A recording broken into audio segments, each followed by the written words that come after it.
Hello, everyone. Welcome to the 69th episode of The Ruins of Warsaw. I'm Alexandra and I'm the storyteller. Hello, everyone. Hi, I'm Welcome Dolores, to playing the Janina of Kandru. 69th Hi, episode my name of is The Faye, Ruins and I'm of playing Warsaw. Beatrice Wozniak of Clemalcavian. And as always, Partners is there helping us with tech and acting as Keeper of the Elysium in the chat. Thank you, Partners. And thank you all so much for joining us for yet another episode in the story. We really appreciate your support and your interest in the story of our two kindreds. And right, let's jump right back in with the recap of what happened last time. So, previously we started with Bea standing over a wheelbarrow with two dead bodies brought to her by gravedigger for Arek. Bea was having realized that these people were killed just because she asked Sabat for help in procuring blood for the prisoner. Um, she took a moment just standing there, not able to do anything, but in the end, brought the bodies of these people to feed Arek. She unstaked him to help him feed, and while he was confused and exhausted and sometimes barely coherent, they had a bit of a conversation, and Bea reassured him that he would be free soon and told him about the plan with Gravedigger to free him. And after that, Bea left Arek unstaked in the basement. Meanwhile, Janina bumped into Jagoda, a gangrel hound, who said that she managed to bring her sire, the gangrel primogen, back to Warsaw and Hotel Bristol. And she also invited Janina to accompany her to Powązki Cemetery to visit the grave of Ray's family and say goodbye to Zygmunt at the tomb of his descendants that he used to visit.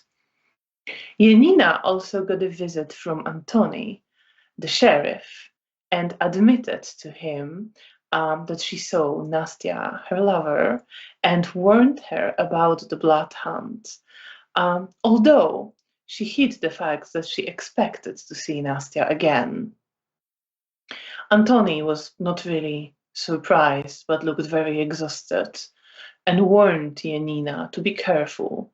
And also, after talking to her a bit longer, warned her to be careful with Clan Tremere, who took interest in her project.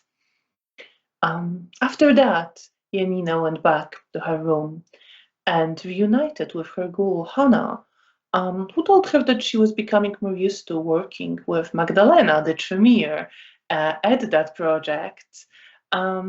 And also shared with Janina that she intended to start attending classes to learn to read and write.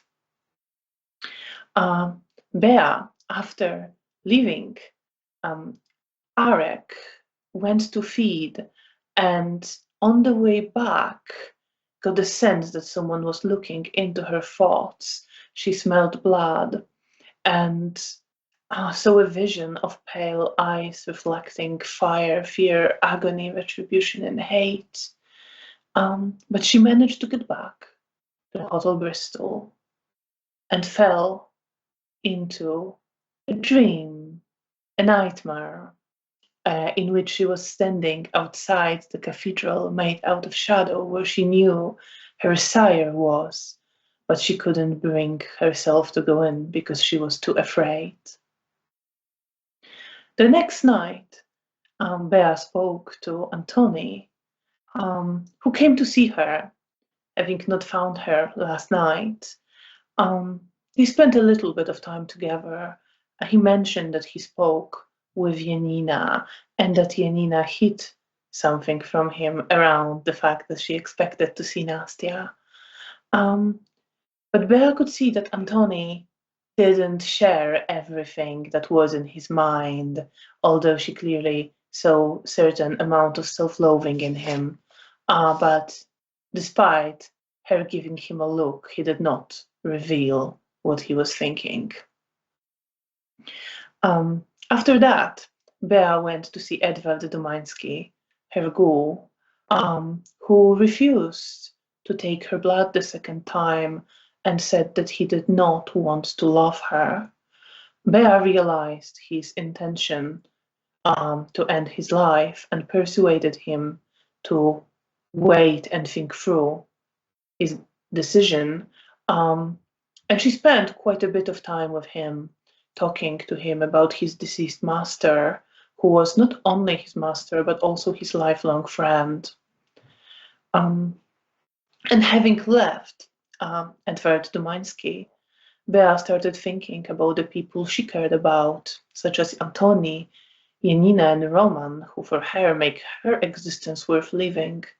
And with that sense of purpose, decided to go visit Roman. Meanwhile, Janina left Hotel Bristol with Jagoda to get to Powązki Cemetery. On the way, she spoke with Jagoda, who shared a little about her relationship with her sire that was tense because she decided to stay in the city. They also saw that there was a crow circling above them, observing them on the way and at the cemetery. But they got to Ray's family tomb without any issues and spent some time there reminiscing about Zygmunt, mixing his ashes into the earth, lighting candles and praying, and thinking back to the Bruja Primogen who got killed by the Sabbat. And that was where we finished. And that is where we will start today with Janina. So Janina, you're standing over Zygmunt Ray's, the grave of Zygmunt Ray's descendants, where you left some of his ashes. You spent a while here in silence, thinking about him with Jagoda. You see that the crow that was there perched on a different gravestone a bit away just flew up and is circling somewhere in the dark night sky. I think I'm gonna spend some time just talking with Jagoda about, I don't know, our encounters with Zygmunt, like some moments from the past, like when I met him, all the times that when he like offered me a listening ear and calmed down after my misbehaving. And that I really miss him. And that I'm really sorry that I couldn't help him. So am I, says Jagoda. I really miss him as well. He gave me so much, and well, he helped me as well. How long have you known him? Well, about 30 years. Okay.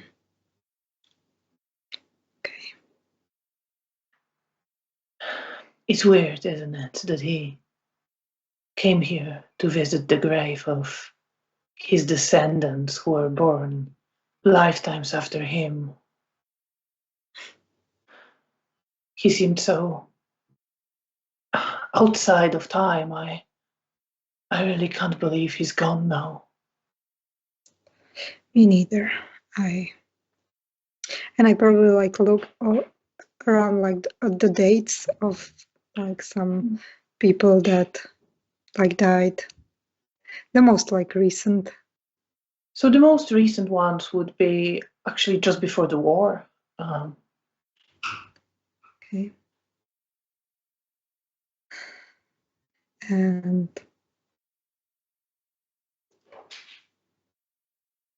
Mm. Do I have anything of Zygmunt's that we could like place? So you placed some ashes. You had his Yes. ashes actually. Yes, I You know. I placed mean, it, like some like memorial, like some item of his, Um, like a pen, would or I don't know. you might maybe have something like something like this. small. Yeah. You definitely might have something like a pen that you picked up in his office when you were writing. I'll probably like place it around the place where we like spread the ashes, and it's not probably, there aren't any flowers around, I guess, because it's like No, winter. not right now. No. In that case, I just place that and I tell Yagoda that I just want something to remember here for him, like a memorial.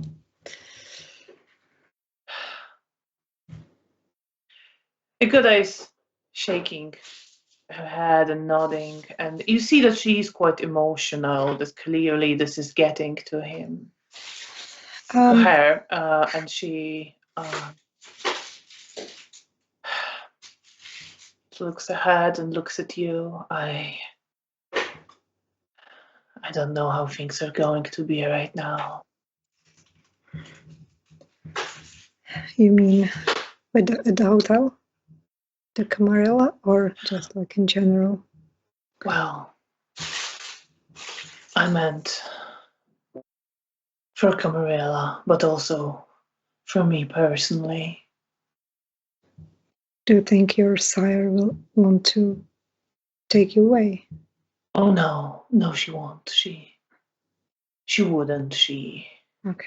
She's not happy, but well, she respects my choice, even though she looks down upon it. I just worry.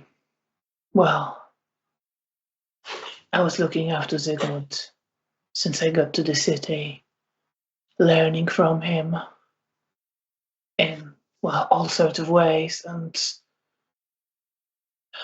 it will be lonely. Well, you can always talk to me. I don't have the wisdom, but I can be your friend. She nods her head. And I can be yours. I would love that. He really saw something in you. You know, he talks to me quite a bit about you. He did. Yes, he complained about your various adventures, but I could see that he was proud. He was such a good mentor to me, and a friend. I'm glad you got to know him. Me too. He was definitely one of the strongest reasons why I stayed with the Camarilla, and like I would probably stay anyway because of my sister, but I mean, he made it make more sense to me, if you understand what I mean. He had great vision for what could be. I hope I will make him proud and work on the project that he entrusted me. Do that. I'm sure he'd like that.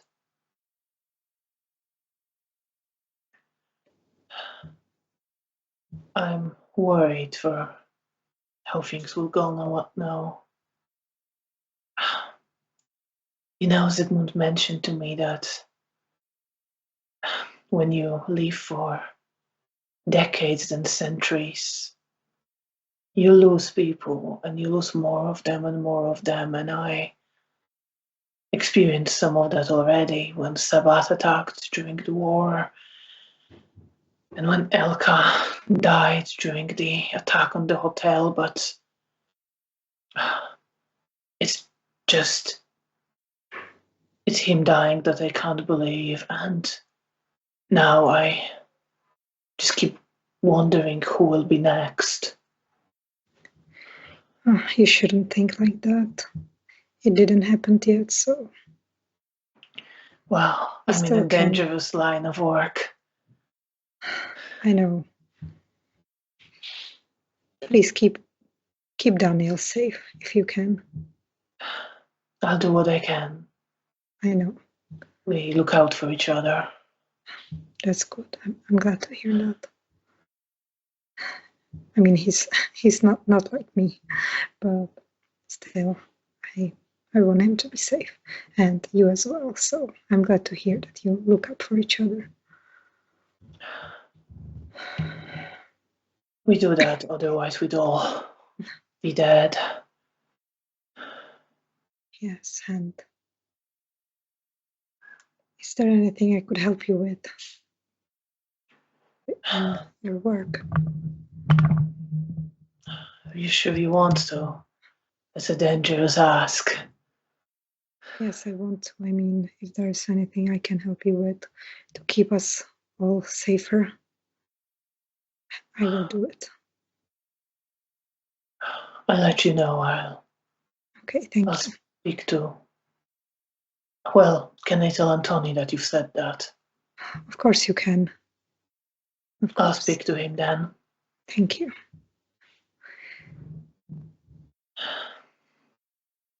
She looks to you for a moment.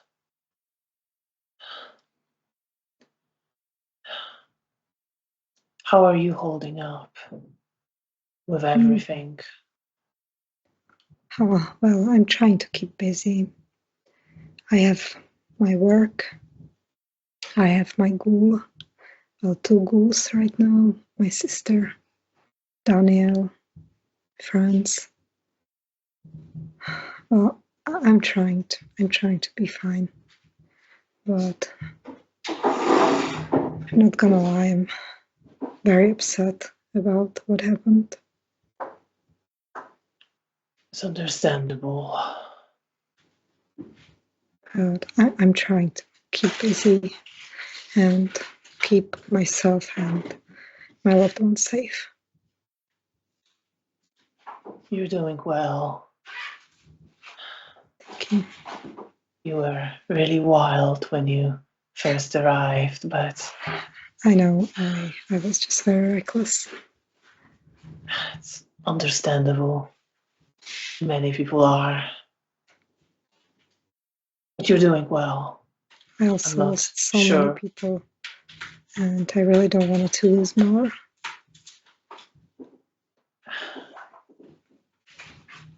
I hope we won't lose anyone close for a long time.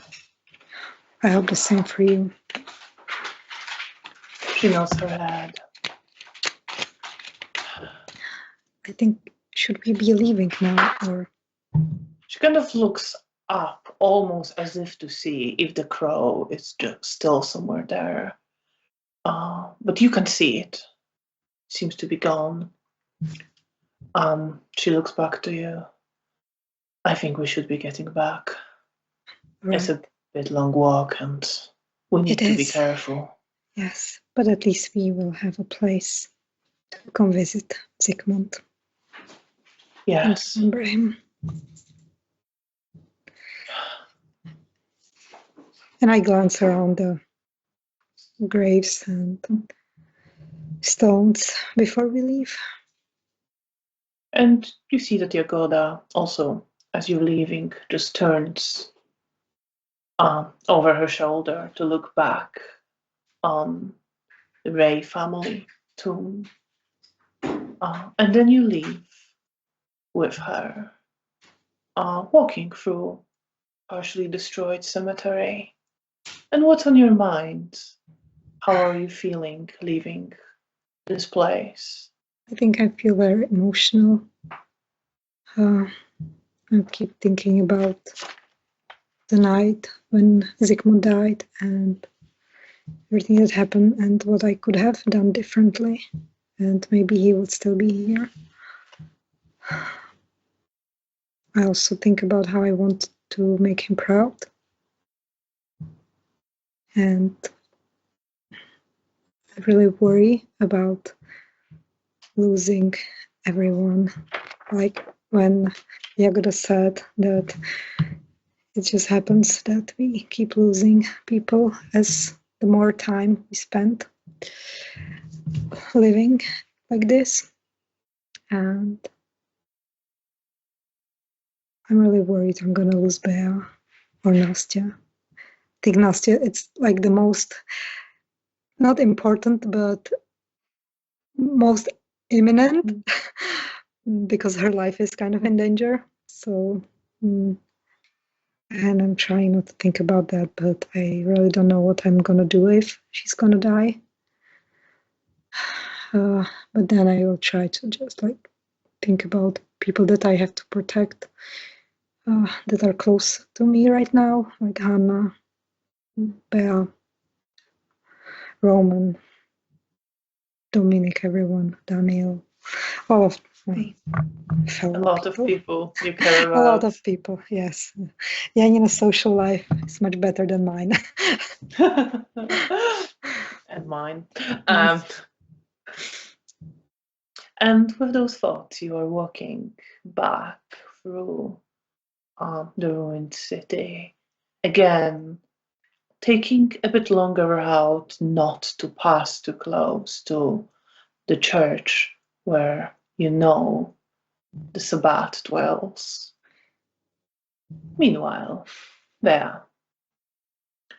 You get to the room where Roman was staying, knock on the door, I presume, and hear his voice saying, "Come on in." I'll let myself in. And The door is open, and Roman is sitting now in an armchair. You see that he was reading a paper that he now folds and just puts on the coffee table. He's still in his Nosferatu form, but definitely looking better now. And he smiles, revealing his yellowed, partially missing teeth, and gives you this warm smile as you enter. Bea, come on in. good to see you upright. No, come and join me. Yeah, I'm almost ready to get back to the joys of work. Any chance we can get you to lie back down again? Well, you can take it up with my sire if you'd Yeah. like. I don't recommend it. I might pass on that, actually. I'm all right. How are you? Coping. Are you? More so than yesterday. I suppose that's well, I spoke with Janina. I'm glad. How did it go? I mean, it was a difficult conversation, but I think it was necessary. It was good to clear the air. Good, because both of you and Janina, need friends. Any friends you can get. And I know you're close, and I know you can probably do most for one another. She is very dear to me. I just get very into my own head at times. Well, not gonna ask how it's like and what it's like in there. A mess, probably. Yeah, isn't it always? Yes, well, supposedly I've got the bloodline for it. Yeah, but in general, have a look around. Yes, I Head don't. is not a mess in the circumstances. True enough. But as I'm sort of thinking about people's heads, I'm slightly reminded of the note I had in my journal from yesterday of the presence. And my expression goes a little bit distant for a moment as I'm thinking about that. You're okay? Hey, hey. You're Hi. here with your good friend Roman now, handsome fellow. And I'm glad to be here. Just, I was feeding yesterday and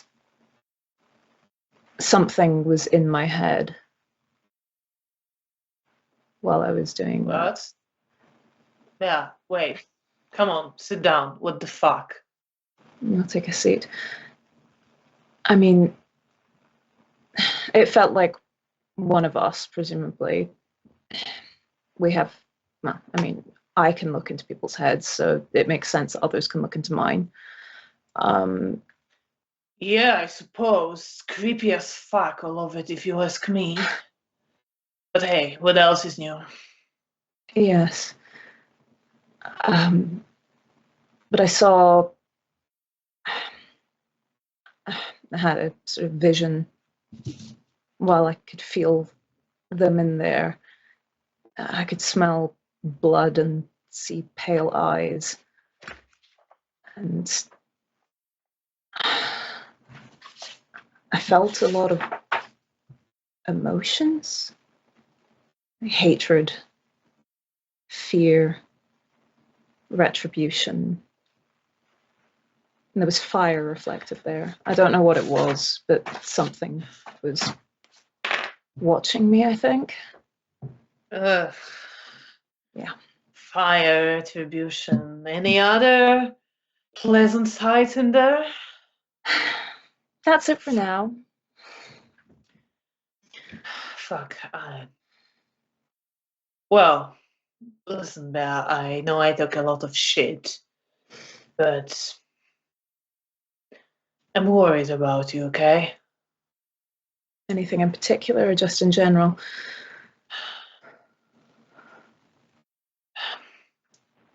I'm worried about. So listen, I know we talk a lot about how Janina is reckless. And she is. But Janina has a sire who is a hound. How that happened is a mystery to me, but he seems committed. So there's that. She has a young and impulsive primogen, but the one who actually cares about others and, such lofty ideas as ethics and justice and mercy and might actually speak up for her. And I worry about what you have. Clanchimir? Fuck that. I can't exactly say I'm thrilled about that turn of events. Things felt a lot more certain before Mr. Lubomirski's exile. Yeah, that was. Yeah, I know. They would have been if he was still around. But such is politics, always fact. When you're one of the ordinary people. I just worry, and you're telling me, but fuck, I don't know about visions and all that, but I wish you had more protection, and Thank you. yeah. I mean, I'm not entirely without protections. No, you're not.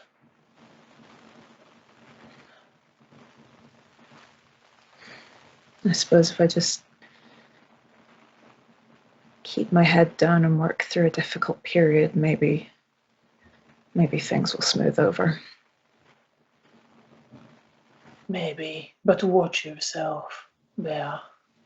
I'm trying to. he kind of looks around and he lowers his voice, even though there's probably no need, but he just goes like almost conspiratorial. Like, listen, this Tremere day. From what I know, and I don't know much about what they do behind closed doors, but I would be really fucking surprised if they didn't see you as entirely expendable. I know. So watch them, and I'm trying. I know I tried to tell you that before, and I'm gonna try again. Think about yourself. You can raise from a fuck up. You can't raise from being a pile of ashes. Thank you, Roman. And, well, I'm going to do my best to stick around. Well, that's all any of us can hope for, I guess. Yeah. And I say, and I'm thinking about Edvard as I say that. And what do you think about Edward? I'm sad and I'm worried and I feel wholly unprepared for dealing with this, but I've got to. So, a lot of uncertainty.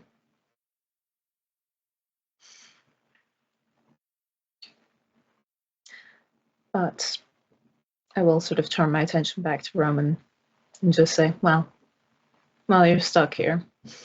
I presume you're going slightly spare at the four walls. Well, while I'm stuck here, I do my best to savor doing nothing. It has a wonderful taste. But it's not gonna last for long. I'll pull my playing cards out of my bag and just say, shall we savor it for a little bit longer then? All right then. And they'll just try and spend some time with him and keep him company for a little bit. And you're doing that, and he is, as you're pulling out the cards, he just says, well, I must warn you, I cheated some people out of their money in this way back in the day. All right. Well then. But you know what? For the sake of friendship, I will actually try to play honestly. Here I was nothing down my sleeves. And I was fully ready to say that then all's fair. But if you're certain. I'm certain. Let's just relax. And we'll spend some time just relaxing with Roman, I guess. And he spent some time just playing cards with Roman. And he's joking around and basically talking random shit. Yeah. But not bringing the dark topics into it again. And you almost managed to play for an entire game when there's a knock on the door. And before he can even say something, the door opens. And you see Wolf in her form of a tall, lanky, almost malnourished woman come in. And following her is another woman looking about 40 years old with long blonde hair, just completely loose, a bit disheveled. She's wearing loose black trousers, heavy boots, and a white shirt with red and blue folk embroidery. And she also has big leather gloves on her hands and sunglasses. And she just stands there with Wolf, and Roman looks up and immediately looks more serious. And Wolf looks to him and then to you and just says, Miss Wozniak, good evening. We'd like to speak to my child. Yes, ma'am. And now And she just looks at the door. I'll stand up and leave. I can take a Roman hint. gives you a little wave, but you can see his attention turning to the two women who entered. That's fair. I will take that hint and move out of the room at a reasonable pace. Close the door behind me. And what's on your mind? Back to business, I suppose. But I'm glad I was able to take a moment to be normal with him for a bit. I'm sure he'll be glad for it as well. But the night moves on, and there are other things to do, so I guess I'm refocusing now. All right. Meanwhile, Janina, you cross the bombed out, this completely destroyed part of the city and get back closer to the city center where, well, city is still destroyed and many buildings have collapsed. Some are still standing but are so damaged, they will have to be demolished and all the rubble will have to be cleared. And you're walking. You see the crow from time to time circling over you. But then, as you are getting closer to Hotel Bristol, it disappears. Yagoda is quiet on the way back. She's very focused, observing the sky, trying to meander a bit, change the route. I'm probably quiet as well. I just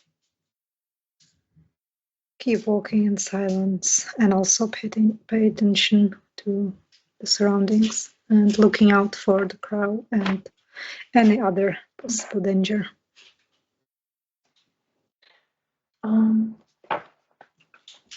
Roll your perception and alertness with difficulty 8. Okay.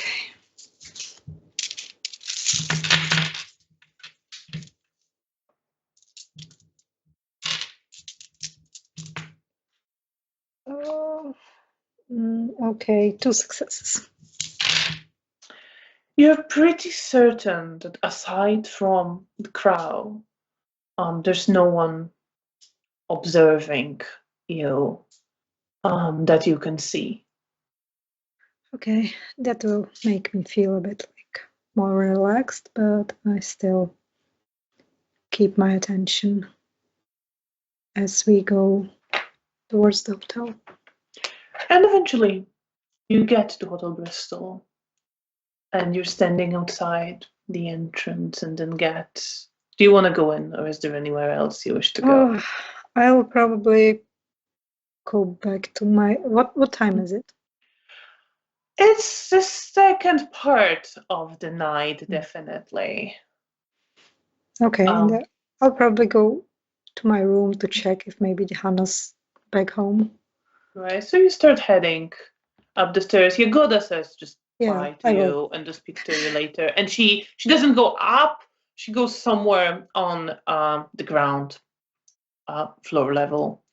And as you are walking up and you get to the balcony, you notice sitting there in the absolute corner of the balcony is Magda.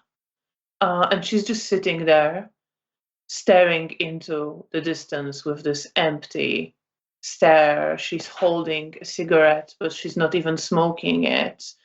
Looks as if she completely forgot about it and is just sitting there staring. Okay, I will go up to her. So you're going up to her. At first, she doesn't seem to notice you. She's just kind of looking ahead, but as you enter into her line of vision, she shakes herself a bit and looks at the cigarette that is almost burning her fingers right now, so she just puts it in the ashtray. May I sit? Yes, yes, of course. And I sit next to her and I look at her and place my hand on her shoulder and ask her, "Are you okay?" Not really, but Did something happen?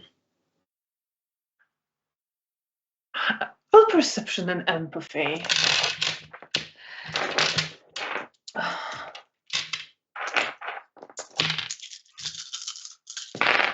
Difficulty 6. Okay, then 4 successes. Yes, she has only one. So as Poor you ask girl. a question, you see that she is very shaken. Like you see that her hands are almost unnoticeably, but slightly shaking. She is clearly very deeply moved by something and disturbed by something. But as you ask the question, it's like the answer is obviously yes, something happened, and she maybe would want to talk about it, but she also really deeply feels that she can't, and she struggles with herself for a bit, and then she just nods her head and says, "Yes, but that's clan business. Oh, I can't. sorry. I can't talk about it." I And you see that she understand. maybe would want to, but she just like feels she's scared even of trying to do that. All right, I'm not gonna be pressuring you, but if you ever want to talk about, I can keep secrets and we can meet somewhere.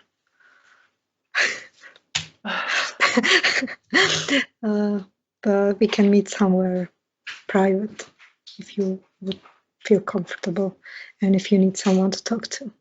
I appreciate it. But if not, is there anything else I could do for you? Can you just sit here for a while? Okay, I will. And then she glances to you.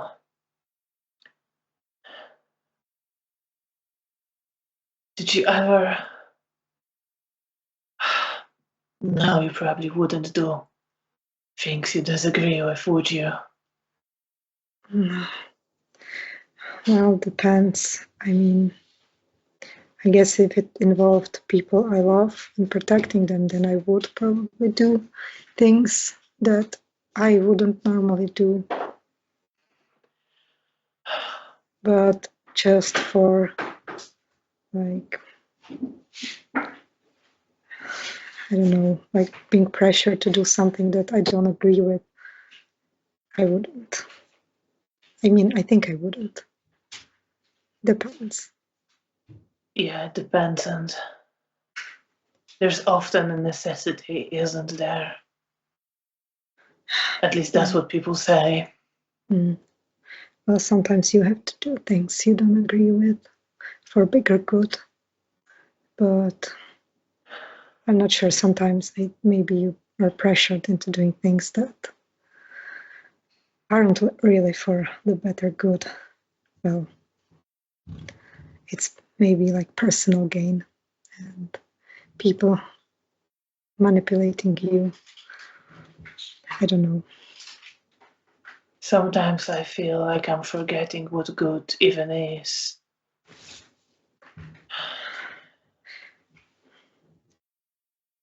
I know. Not quite, but it feels like I could forget. And you know what's the worst? It would hurt less. I know. I know that. I know that some people like us choose to just forget. But I don't know. I guess we always start to lose ourselves as we start to not question our decisions and accept them as just a necessity.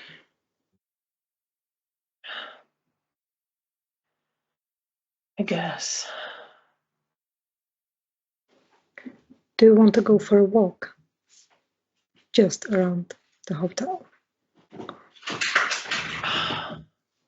Looks around a bit, considers, and then stands up and says, "All right then, let's walk around." Let's walk and catch up some fresh air, even though we don't need it. No, but sometimes it feels nice to feel the cold of winter on my skin. It really does. And I just like friendly grab her by the shoulder and walk out with her. And you walk out of the hotel. Meanwhile, Bea, where are you headed? So you said we're in the sort of second half of the evening, Yeah. like early second half, or sorry, I'm just trying to work out whether I have time to feed before I think you have time. You would have time to feed, yeah. Okay, just because I know Antoni was hoping to try and get away a bit earlier. So, in which case, I will go do that because I don't want to be hungry. All right then. Well, in that case, you leave Hotel Bristol. And where are you heading to feed? Just to grab someone off the street?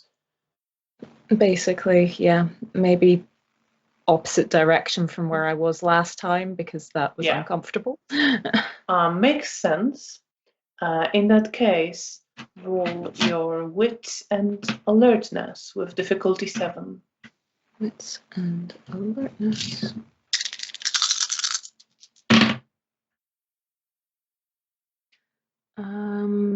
Two successes. So you walk around for some time, and eventually, it's quite late. There aren't that many people, so it takes you a bit of time. But eventually, you see a young woman walking along the street. She is walking with a young man, but after a while, one of them, the woman, turns into one of the buildings, which is partially bombed out, but there are clearly some people living there. You see that some wooden planks have been added to make it a proper shelter. And she walks in there, and the man keeps walking, having kissed her, saying goodbye. And he is on his own. And you can follow him and make sure that he is on his own. Okay. I will try and do so stealthily.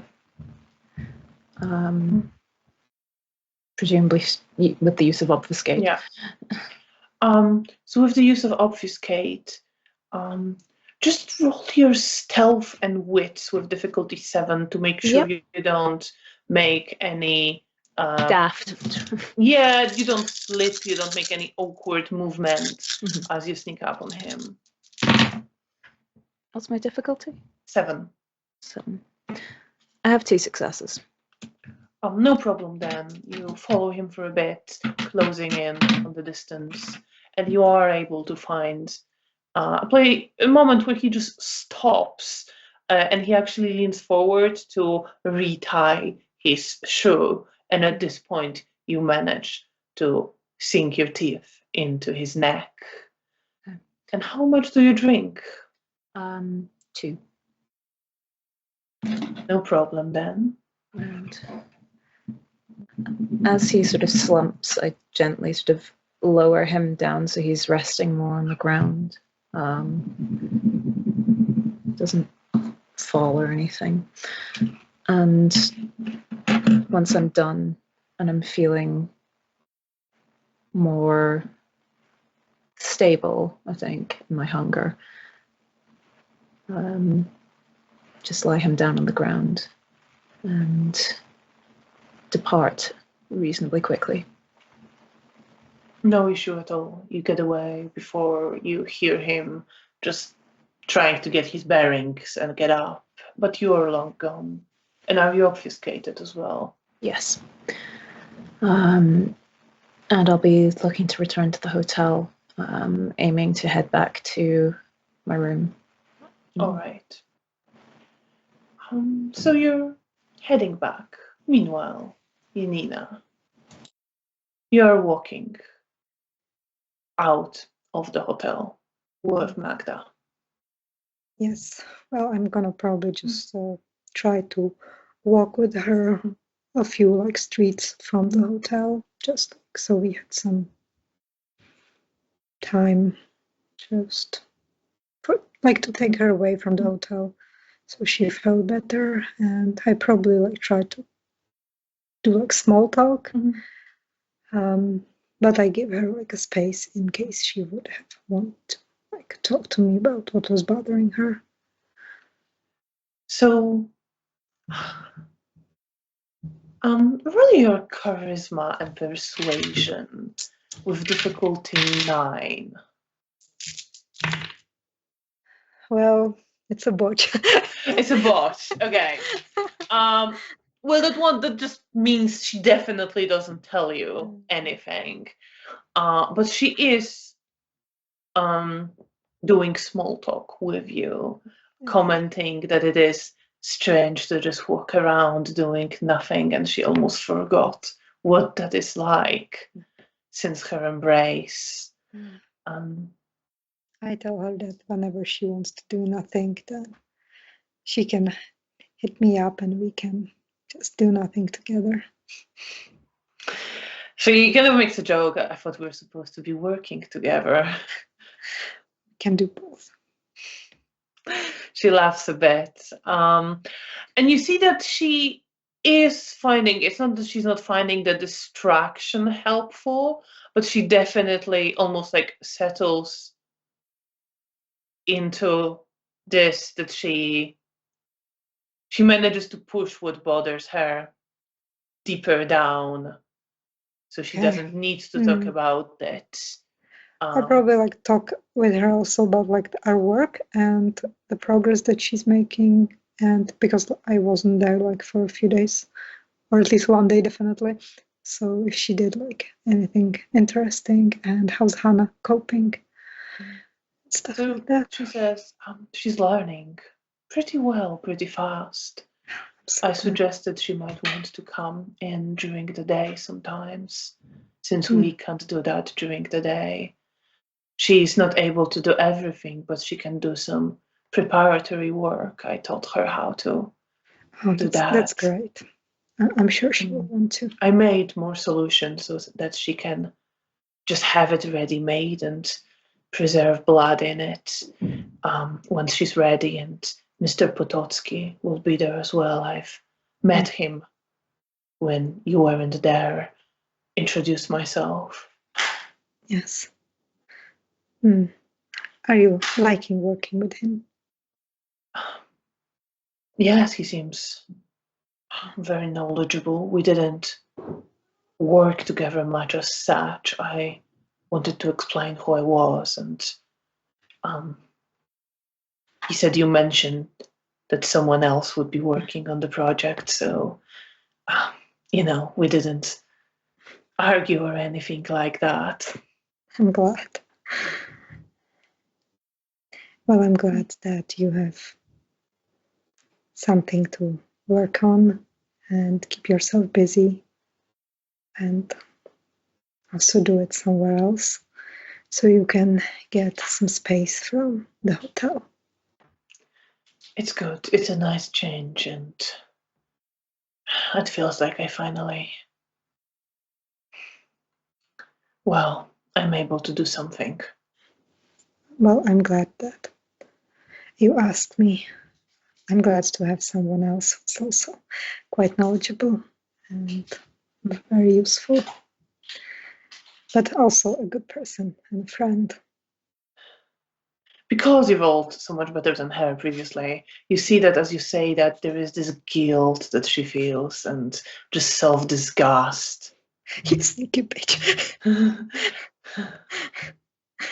But Janina doesn't think so. And she just shakes her head and says, well, thank you for having me there. Of course, I'm glad I'm able to get you some kind of a purpose and take you out from the hotel for a bit. Sure, it's nice. It's a nice walk. It would be even nicer if we didn't have to worry about the Sabbat. That would make a lot of things easier. But Really would. I don't know. Feels like I was worrying about the Sabbat almost since I was embraced. When it was when you were embraced? At the start of the war. Okay. Michael. Mm. I'm sorry, I was called. Oh, no worries. Meanwhile, Bea, as you are going closer towards the hotel, you actually see Janina and Magdalena just taking a stroll together. Fair enough. I guess glancing around to make sure they're not being followed. And then sort of walk up like near-ish to them, but not like super close, and sort of drop off the skate and come join them. All right, so as you're talking and Magdalena says that she was embraced at the start of the war, Bea appears next to you. I probably for a moment I just take a step back, but then I smile. Oh, it's you. Sorry. Fancy meeting you here.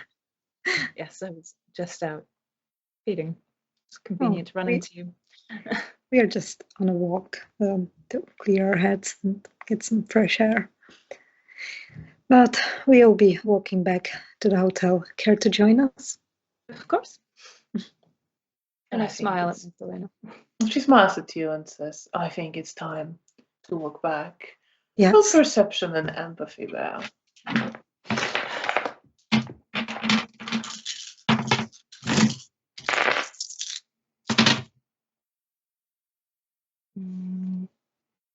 What's my difficulty? 6. Well, after the ones, that's 2 successes. Then you don't really see much from Magdalena. She just gives you a calm smile and nods her head. And you're walking back to the hotel, and as you enter the lobby, Magdalena says, well, I should probably Of course.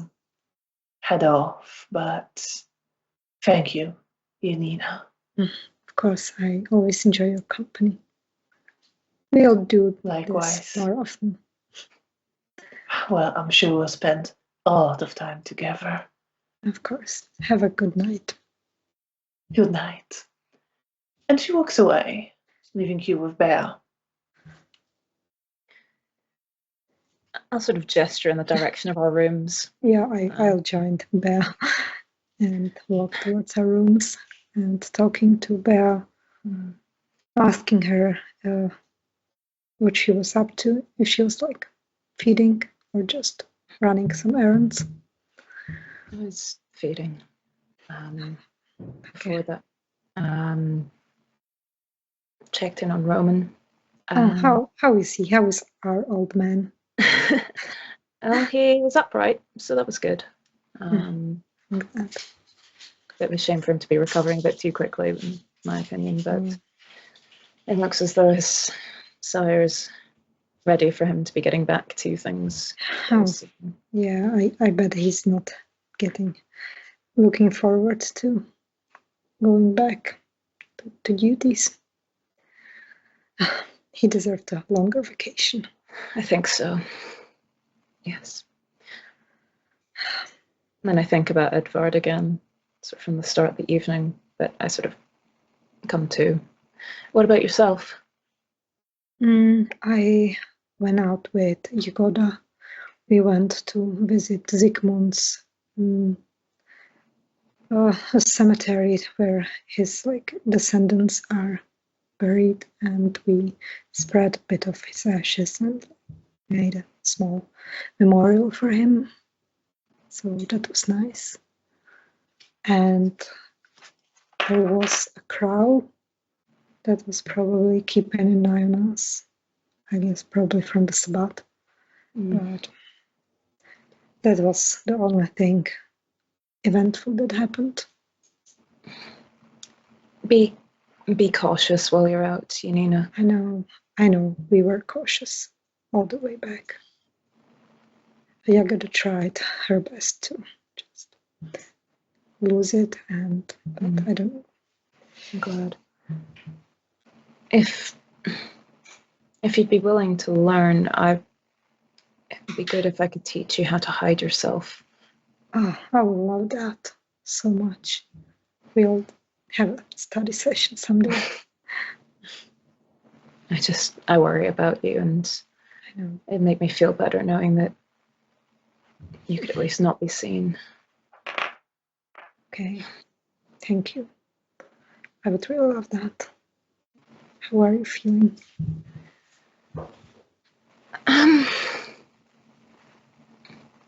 Better than yesterday, I think. Oddly sentimental. Any particular reason? Yes. Well, I was trying to take care of someone who I don't think wants to take care of themselves anymore. Who? I'll not disclose it. I don't think that's right for me to do. But okay, it just had me thinking about the people that I care about, and I guess reasons for carrying on. I hope you have some. I do. You have me. Yes. And you have your pretty boy. Janina. I'm sure he would. I certainly do enjoy his face, but well, I'm glad he puts a lot of smile on your face. It's nice to see you too. You deserve to be happy together. Thank you. Long may it last. I hope it will last. Do you have any plans for the rest of the night? Antonia was hoping to get... Bless you. That's all right. Antonia was hoping to get away early. We'll see how well we'll see how easy that is for him. But I hope it will be easy and you get to spend some more time together. That would be good. I will probably go to my room. I think I had enough people today, and I'm tired. I know I shouldn't be tired, but I feel kind of tired from all the walking and emotionally tired. Yeah, I guess that's the right word. And I want to see if maybe Hannah's back. So I'll probably check on her and then we'll see.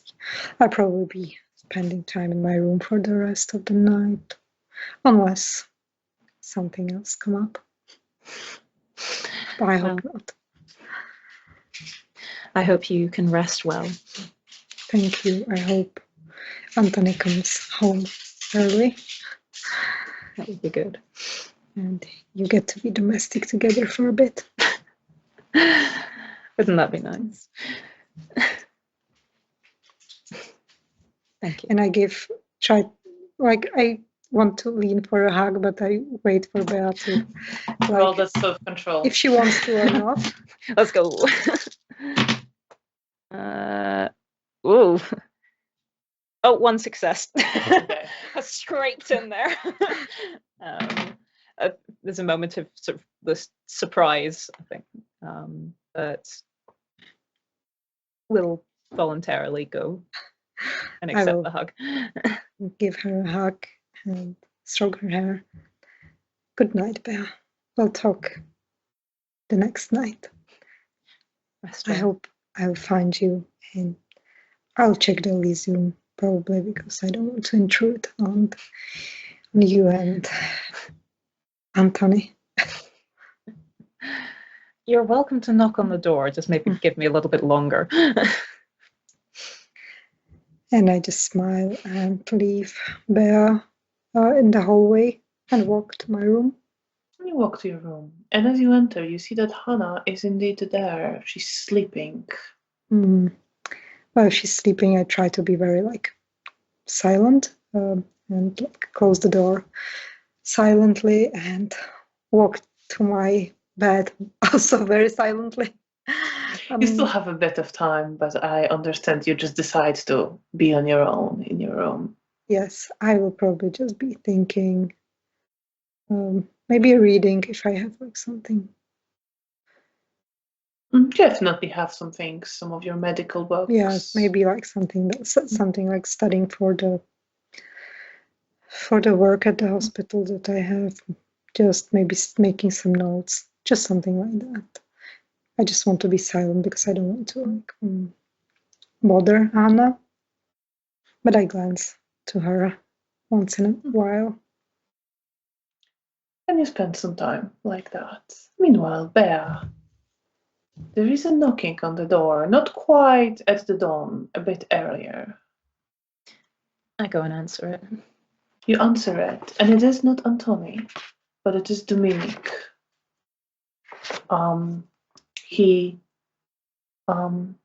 is standing there, wearing his handsome face that he puts on when he goes to the Elysium, and that he had when you brought him back to Hotel Bristol. But you can see that underneath it, his face, well, he lost his hair again. There are these thick veins protruding from his pale, very pale skin. Part of his face looks almost paralyzed, like it's not moving. His mouth slightly disfigured by this. And he's standing there in your doorway, looking to you, looking a bit shy and a bit eager. Oh, good evening. Bea, I'm sorry if I'm bothering you. No, not at all. Some time ago, Janina advised me to speak to you. Is that a bad moment? No, it's fine. Come in.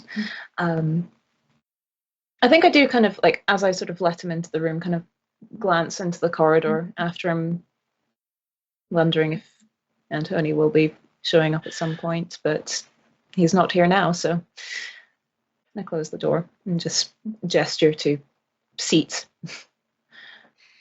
He comes in and sits and then glances at the door, glances at you, then focuses on you and says, Janina advised me to talk to you because, well, she said that you also met her, Lady Leokadia.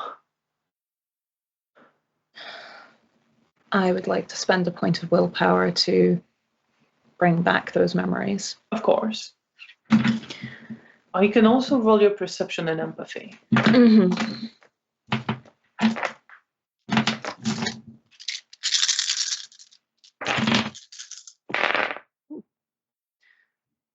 Difficulty 6? Yes. 4 successes.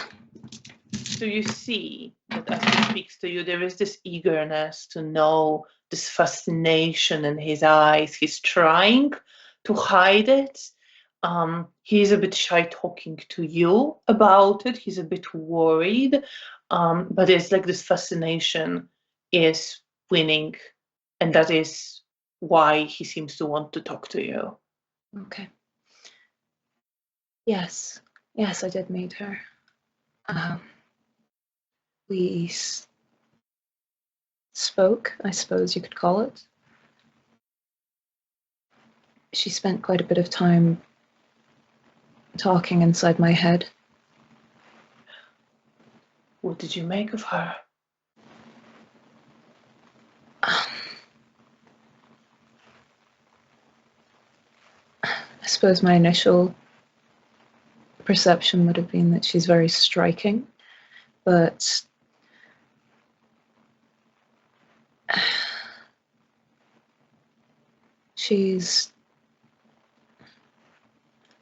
I'm almost not sure that words quite do it justice.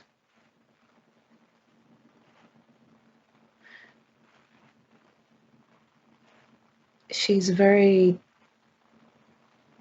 dignified presence, a frightening one, but there is something about her that's very captivating. Just nods his head, and you see again this deep fascination and longing in his eyes as you were speaking.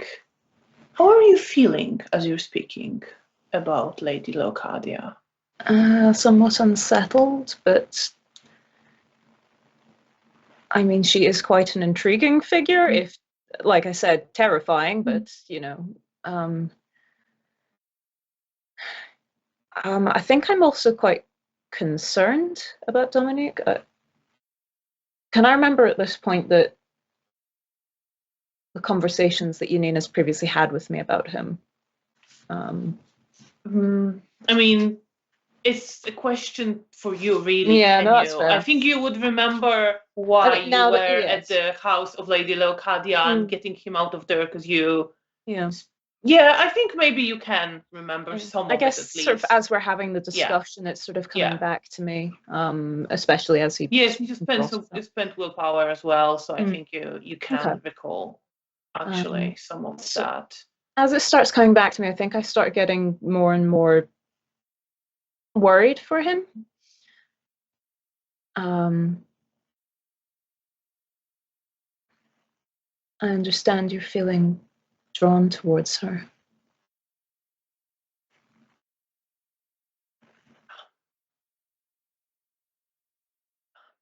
Well, she is fascinating. You feel this too, don't you?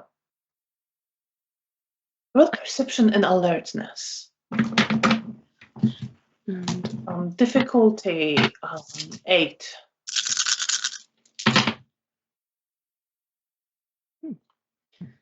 Doesn't Sightful apply here? I wouldn't say so, no. Okay. Or actually, maybe it could. Yeah. Oh, in which case that's 5 successes. Then you are certain. You see something in the way he looks at you. And you're actually sure that this is the look you recognize, that he's looking into your aura. Okay.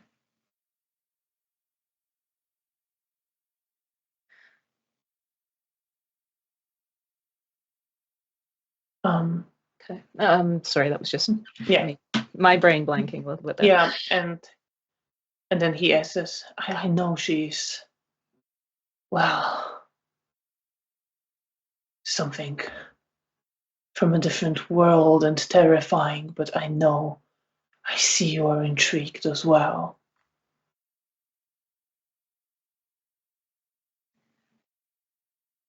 But it's also important to remember caution.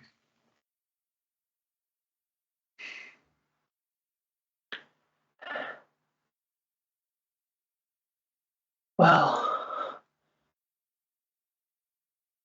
perhaps.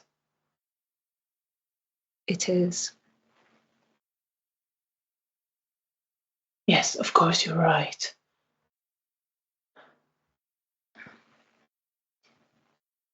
But you see that he just kind of says it to placate you. He doesn't care about that at all, it seems, in this moment.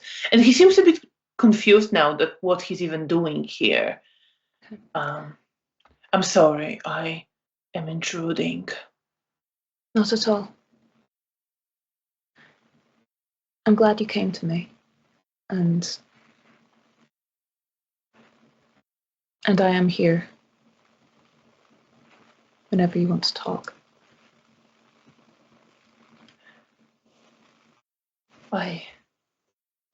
I'm not sure how this was supposed to help. I'm sorry.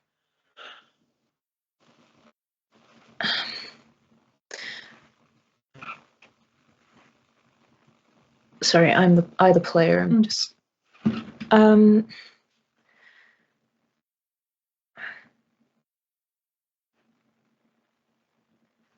It seems similar to the way I feel drawn to Felicia, I presume. It could be, yes. Okay.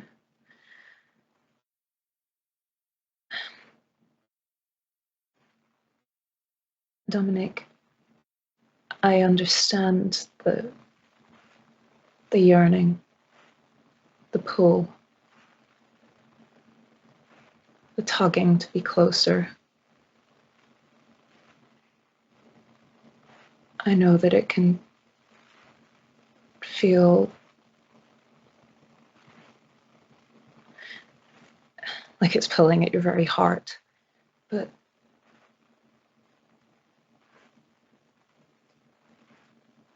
just try to make sure that there's other people around you, that it's not just, that's not the only thing that you have to hold on to. There are other hands available for reaching out to you. Roll charisma and persuasion. Okay. With difficulty 8. Okay. And I would like to spend another willpower on this. All right.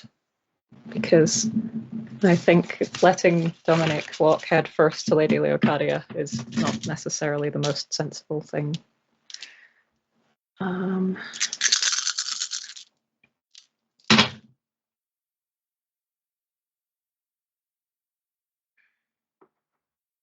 Including the willpower, that is 3 successes. 3. Okay. So he's looking to you, and you see that he starts crying, and the bloody tears are just dripping down his cheeks, and he hides his hand in his face, in his hands. I don't know what to do. I'm so lost. Could I reach out to touch him?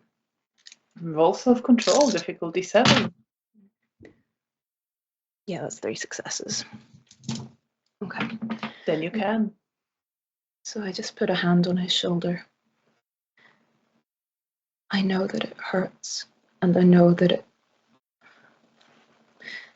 And I just feel my throat slightly close up as I think about Felicia and just the yearning to be close to her.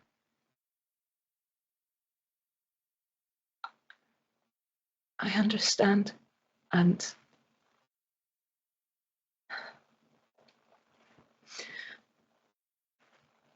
you're not alone. I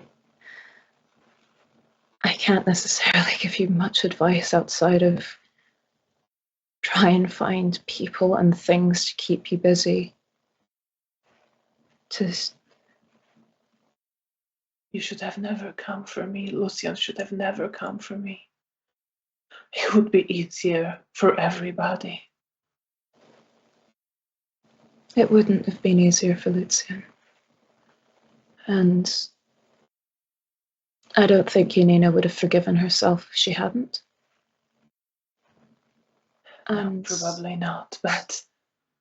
And I know that it's... I understand how difficult it is. But... And I know that I don't know you particularly well, but I'm glad to know you a little more.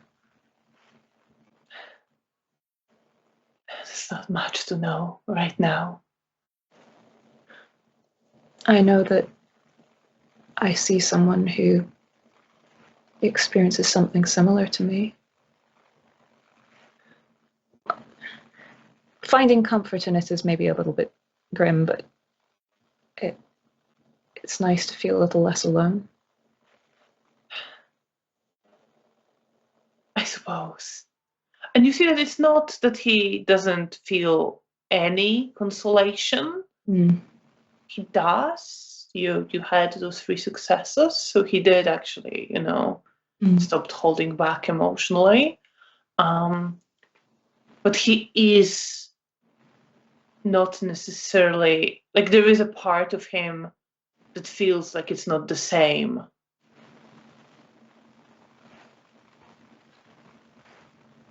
I'm sorry. I'm sorry that I couldn't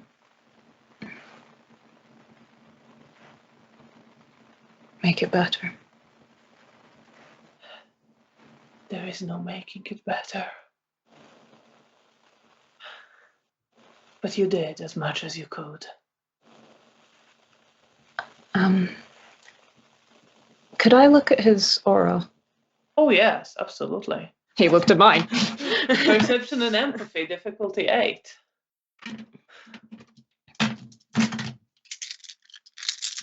That, or I could throw my dice across the floor.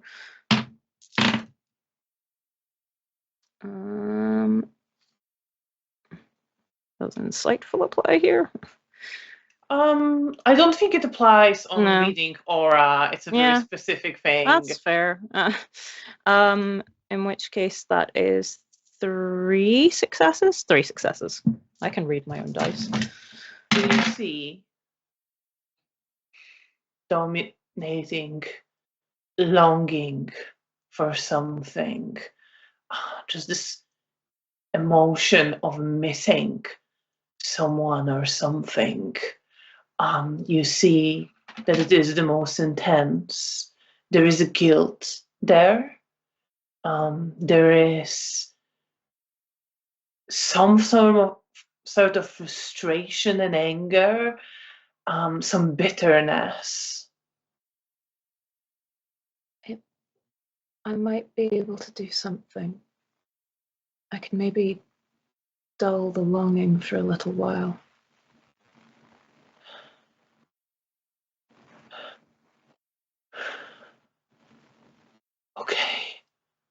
Okay, do that. And so I look into his face and I just start telling him, you're going to start to feel more numb.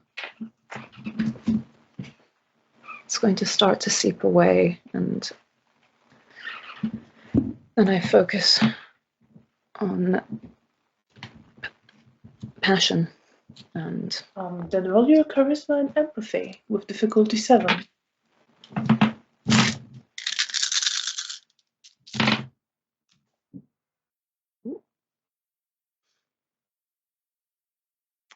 Three successes. Okay.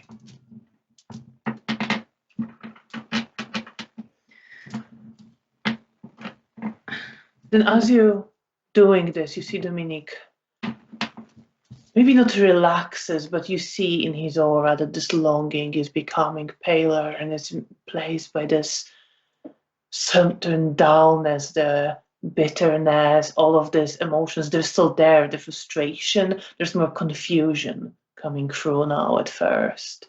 Okay. And certain calmness. Okay. And he looks calmer and looks to you. Thank you. I'm glad I could offer you that. And if you need relief like that again, let me know.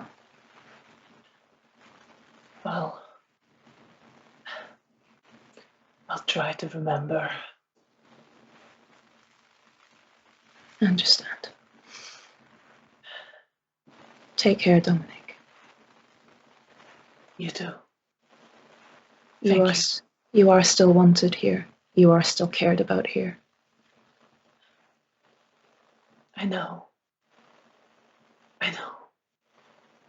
And you see this, that he knows that he feels guilty remembering that now, and he feels ashamed, and really confused and lost.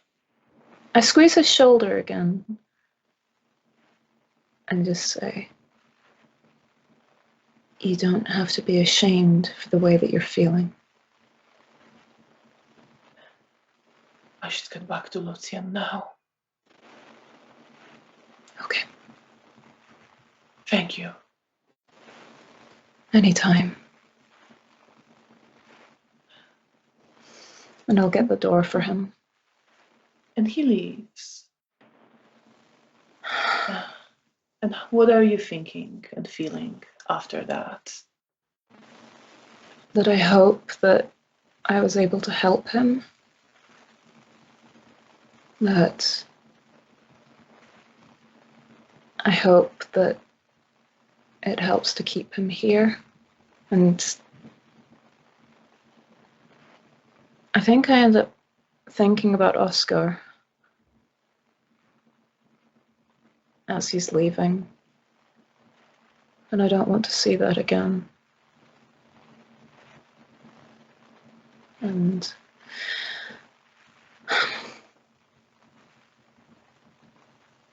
then I think I also find myself wondering where Antonio is and wanting him to be here. And then I also find myself very strongly missing my mother. That I don't have anyone to stifle that longing. And I don't think I want them to. And I think with that, we will take a break. We will be back in about 15 minutes. So please stay with us, and we will see you then after the break.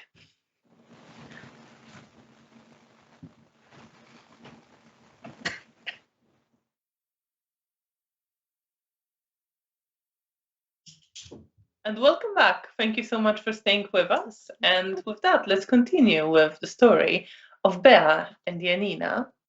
And we'll go to Janina now.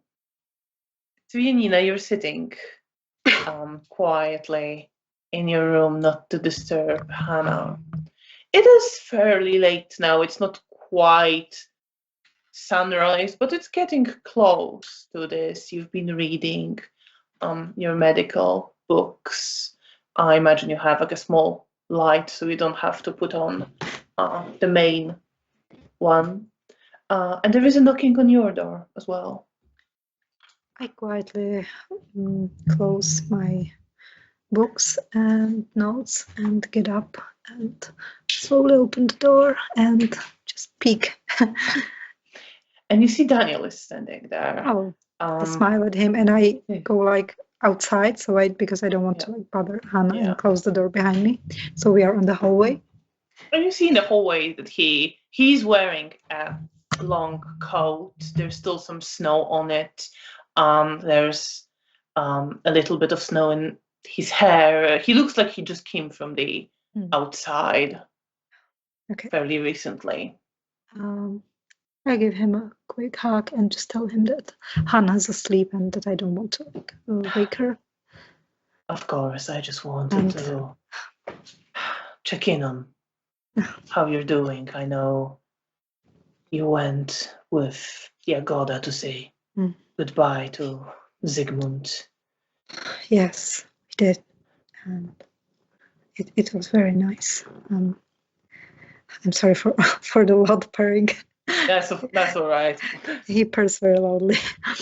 And it was very nice. It was nice to give him a proper goodbye and have a place for him to rest and come see him. So I'm fine. It has been a heavy day, but I'm coping. What about you? Are you all right? And I just dust the snow of his hair. I'm all right. Nothing while I was outside, but nothing bad happening tonight. Nothing major, at least. Oh, I'm so glad. I wonder, well, if Sigmund could see me now.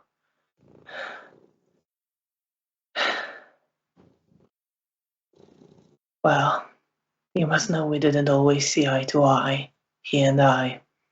Mm. But if, well, many people deserve what got him, but he did not deserve that. And he really didn't. No, he was Camarilla through and through, but at least he always stood up for his clan. I think he started to be proud of me as I, started working with Antoni, and I don't know if I should be happy about that, but I know he would be proud of you. yeah. You're good at what you're doing, and I'm glad that at least you feel useful in keeping us safe, I guess. Yeah, I could fully absorb by Camarilla, haven't I? Don't worry. One day we'll pump it out. Meaning what? I don't know. Maybe things will change, and you won't have to be such a Camarilla boy. I don't know. Unless you want to, of course. You know what I'm worried about?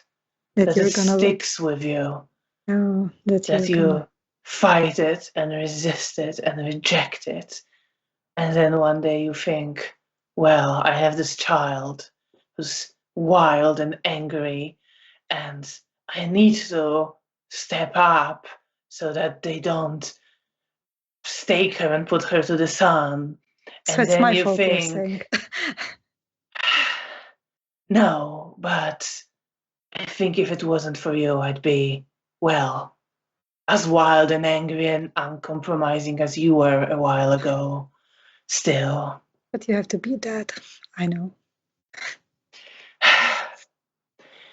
Yeah, but, well, you've changed me, Janina. And, Well, I'm sorry I made you more responsible. yeah, how can I ever forgive that? He says, and he kind of half smiles and then shakes his head. But actually, you know, I don't think it's a change for the worse. Yeah, I think you could do much worse. I could do. I wonder what would have happened if I was left.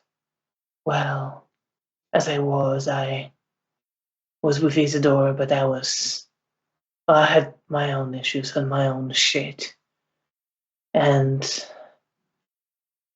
me and Isidore didn't always see eye to eye either. And if you haven't resurfaced, I worry if I would be still around, or if I would ended up just deranged and,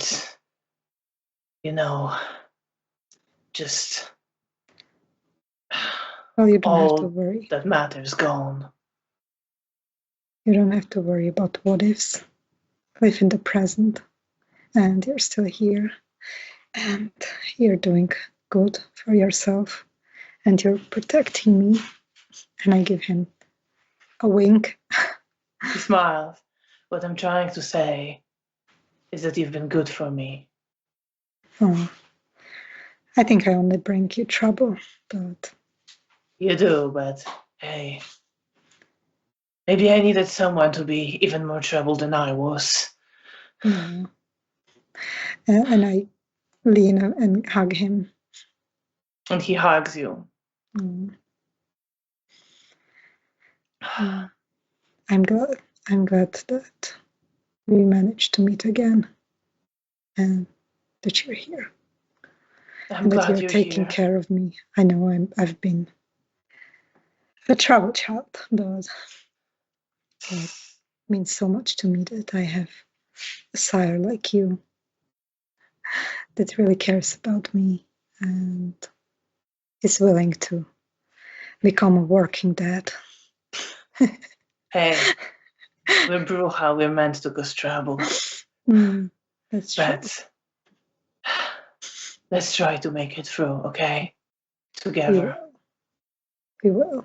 I can't imagine losing you again. I can't imagine losing you.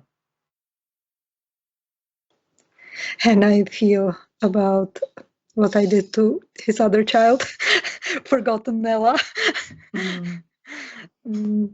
And it You really do. makes me feel very She's bad. with you. Her memories are Yes, she is, somewhere but in you. because I feel like that has to be causing that he's probably like just pushing that away. We know So that he I don't- was so upset I don't- about it for a yeah. long time. So I don't want to like bring it up, but it's on my mind when he says that he doesn't want to lose me because he already like lost one child. But I try not to show it, or I'm just being. I'm just enjoying his sincere talk. Dad's talk. And he looks to you and puts a hand on your shoulder. I'm glad you are here now. I've lost many people that were very dear to me. I'm sorry. I know. And that's, again, when I think about Nella. But Perception and empathy. Difficulty 6. Okay. 3 successes. And you see that he clearly, there is, like, you're pretty sure he is aware and thinking about that. And you remember that he used to struggle much more with what happened. Are you hiding what you're thinking about, or are you I'm not? trying to. I am hiding it because. Roll your self-control and subterfuge.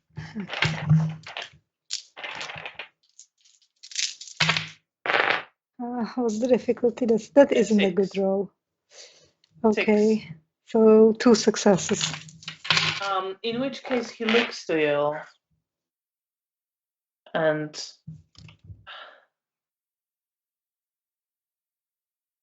you think picks up on something and then says, I know we spoke about this briefly and I was in much pain, but I know it wasn't.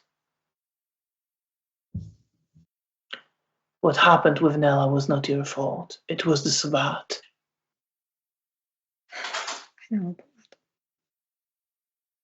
I feel so bad that I caused you this pain. It was not you. You were captured and tortured and I wish I could bring her back. as do I. But I'm glad I have you. That you weren't both lost. Thank you. I'm glad you're able to still care for me, even though I did this to your other child. It was not your fault. And I think at this point I will try to like change the topic because I don't want to us be sobbing and be all depressed at the whole way.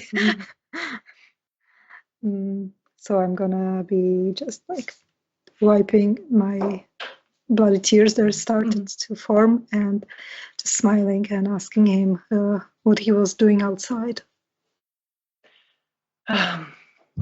Watching It's for like a secret. threats, It's nothing exciting. I wasn't called anywhere tonight, so I just was Have you seen trying a to crow? see. Crow? No, I don't think so. Okay. And Why? I tell him about our encounter with the crow, with Jagoda?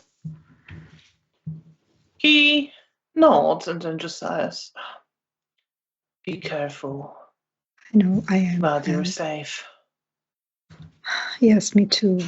I mean, Jagoda seemed like very capable when it comes to watching out for threats, but so I felt safe with her. She's, well, very experienced. Oh, I'm glad that you and her are also working together. I can worry a bit less about you. And I stroke his cheek. He smiles, nods his head. I'm doing my best to be careful. Thank you. I need you here. And I need you here, so you do the same. I will. And I give him another tight hug. And he hugs you as well. And then he's gonna, it is now quite late, and he excuses himself and says he needs to change off these boots and coat that they're dripping a bit on the carpets. I will watch him walk away for a bit until he like disappears from like the view before I like go back to my room. And how are you feeling? What are you thinking? I'm feeling grateful to have him, and that I feel kind of lucky that I have someone like him that I can be honest and trust, and that he's looking out for me. But I also feel guilt, not only for what like happened, for all the things and times that when I caused him trouble and pain, but also for if in the future I will cause him some more,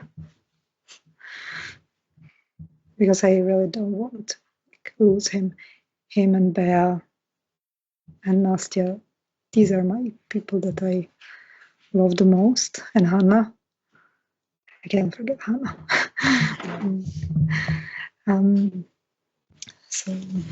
So yeah, I think it's a mix of like mainly like positive and guilt emotions.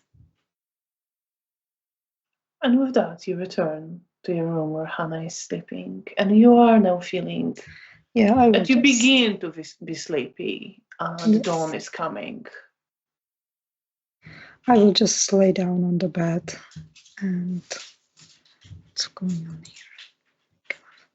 For some reason, my EA app just like started like to be on the screen. Like I don't know what's wrong. I'm not touching anything, so. And I will just lay down on the bed and try to fall asleep, thinking about Daniel, Bea, Nastya, Hannah, and everyone else that I care about. And eventually, you fall asleep, thinking of the people who are dear to you. Meanwhile, Bea, it is getting a bit late, and you are beginning to feel a little bit sleepy. Not quite yet, but you start feeling this tiredness of the coming dawn when there is a knocking on your door. All right. I think I probably already started getting ready for bed because I was sort of getting to that point of just accepting maybe he wasn't coming. But again, there's that little feeling of hope, and I will go and answer the door again.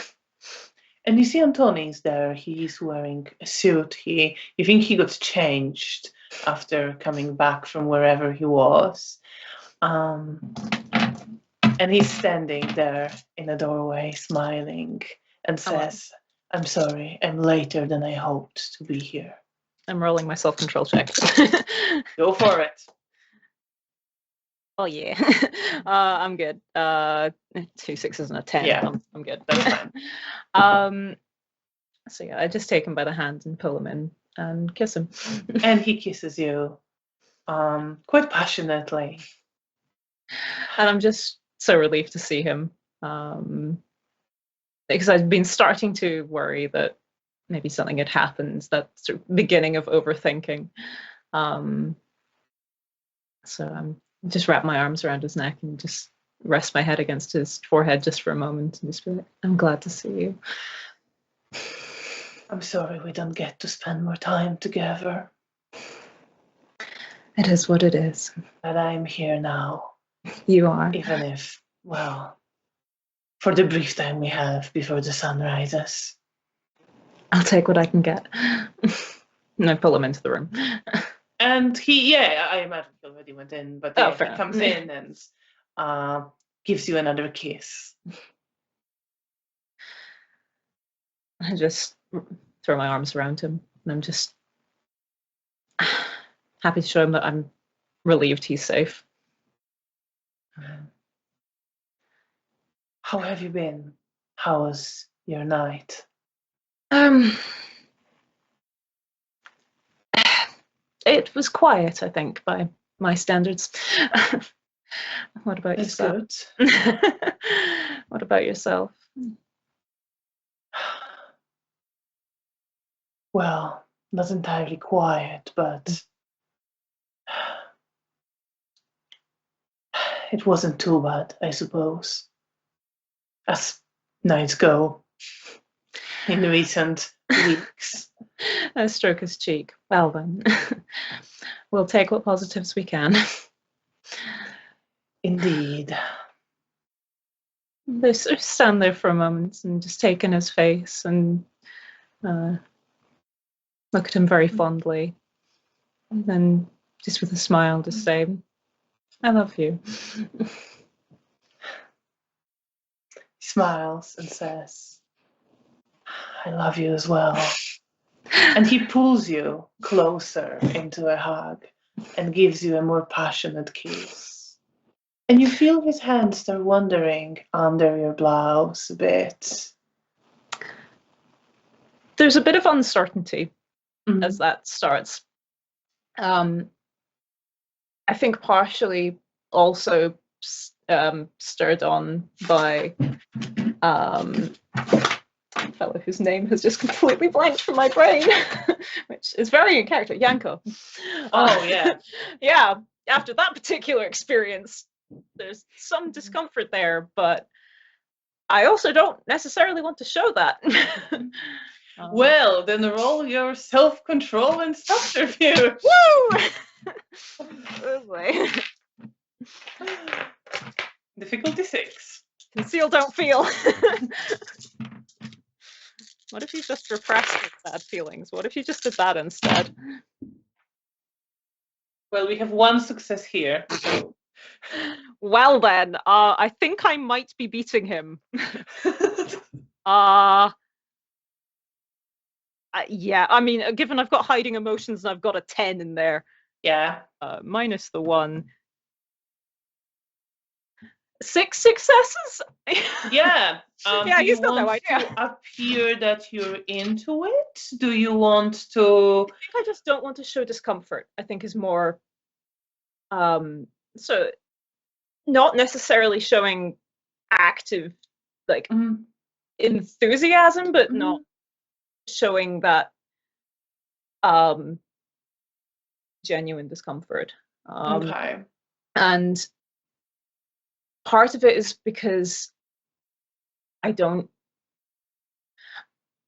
Quite a lot of how I'm basing my understanding of relationships is sort of from what I've seen and from how I'm interacting with him.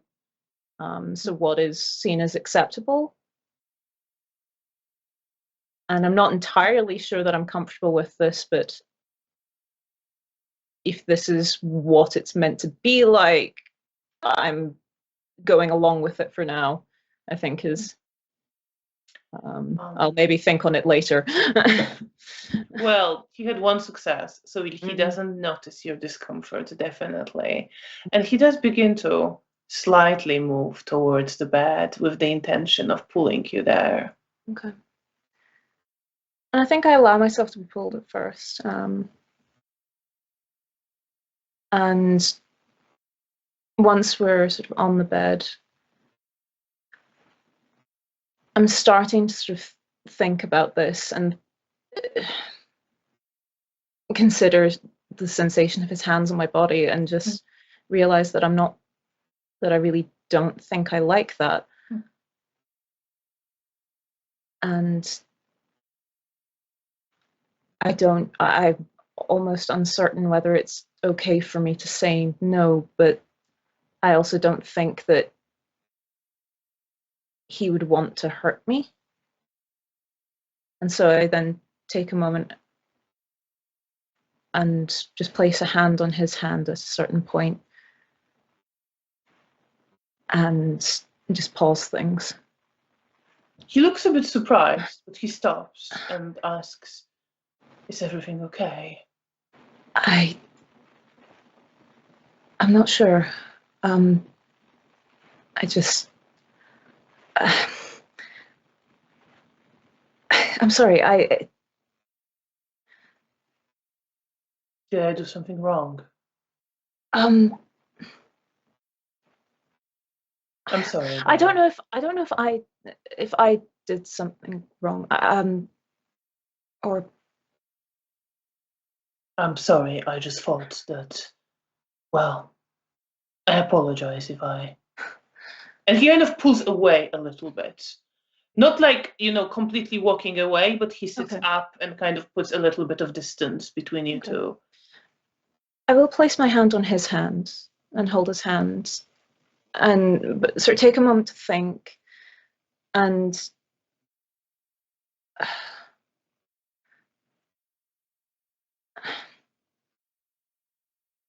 I don't really have anything to base what a relationship is meant to look like, but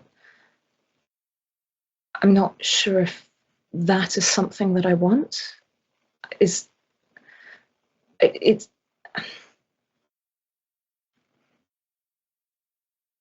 that okay?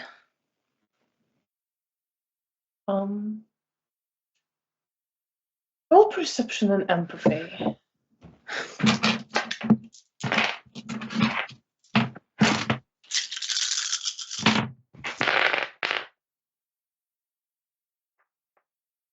Three successes. 3.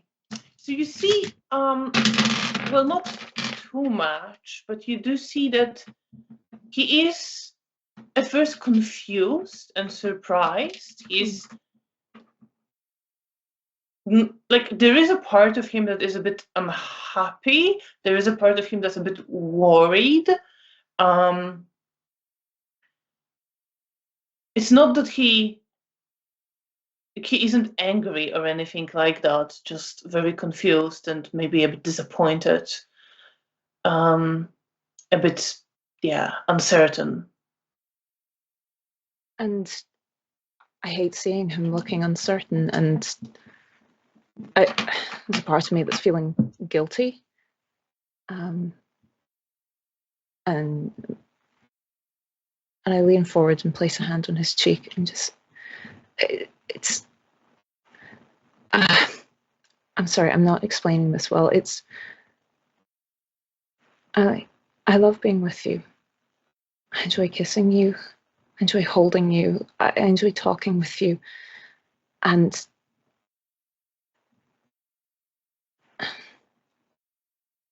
I'm not meaning to hurt you. And there's nothing about the way that you've gone ahead that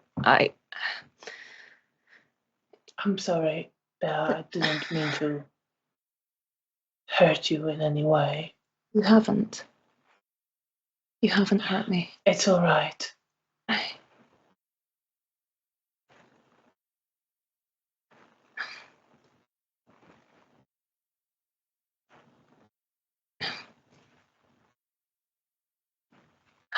I don't know how to explain it. Like,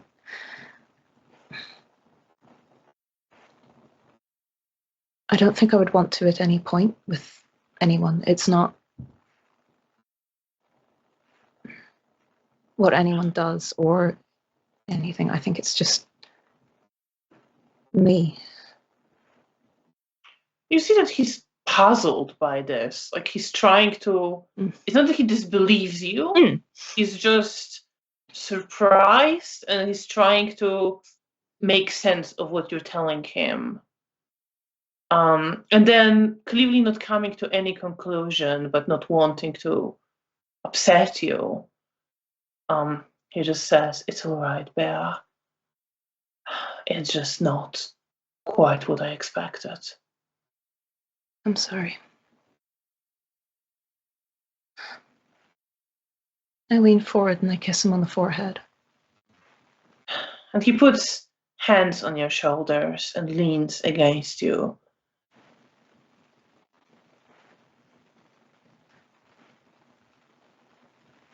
Could I show you something else? I could show you how I feel. I could like. All right. And I'd like to open my mind up to him with telepathy. And I'd like to share, if I can. You can definitely send something to him. You can't quite let him in. It doesn't quite, you or like can put something share in his head. Yeah. I'd like to sort of put how I feel into his head. Then roll your intelligence and subterfuge with difficulty 5. Okay. And subterfuge.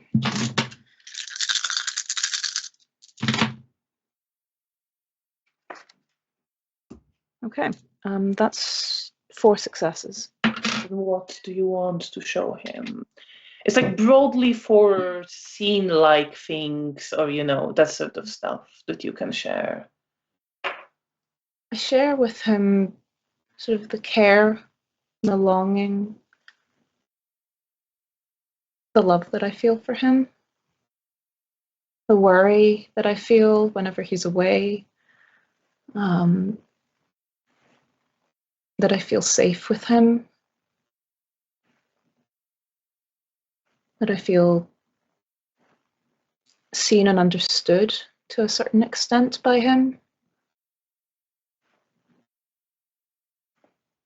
That I admire him, that I'm proud of him.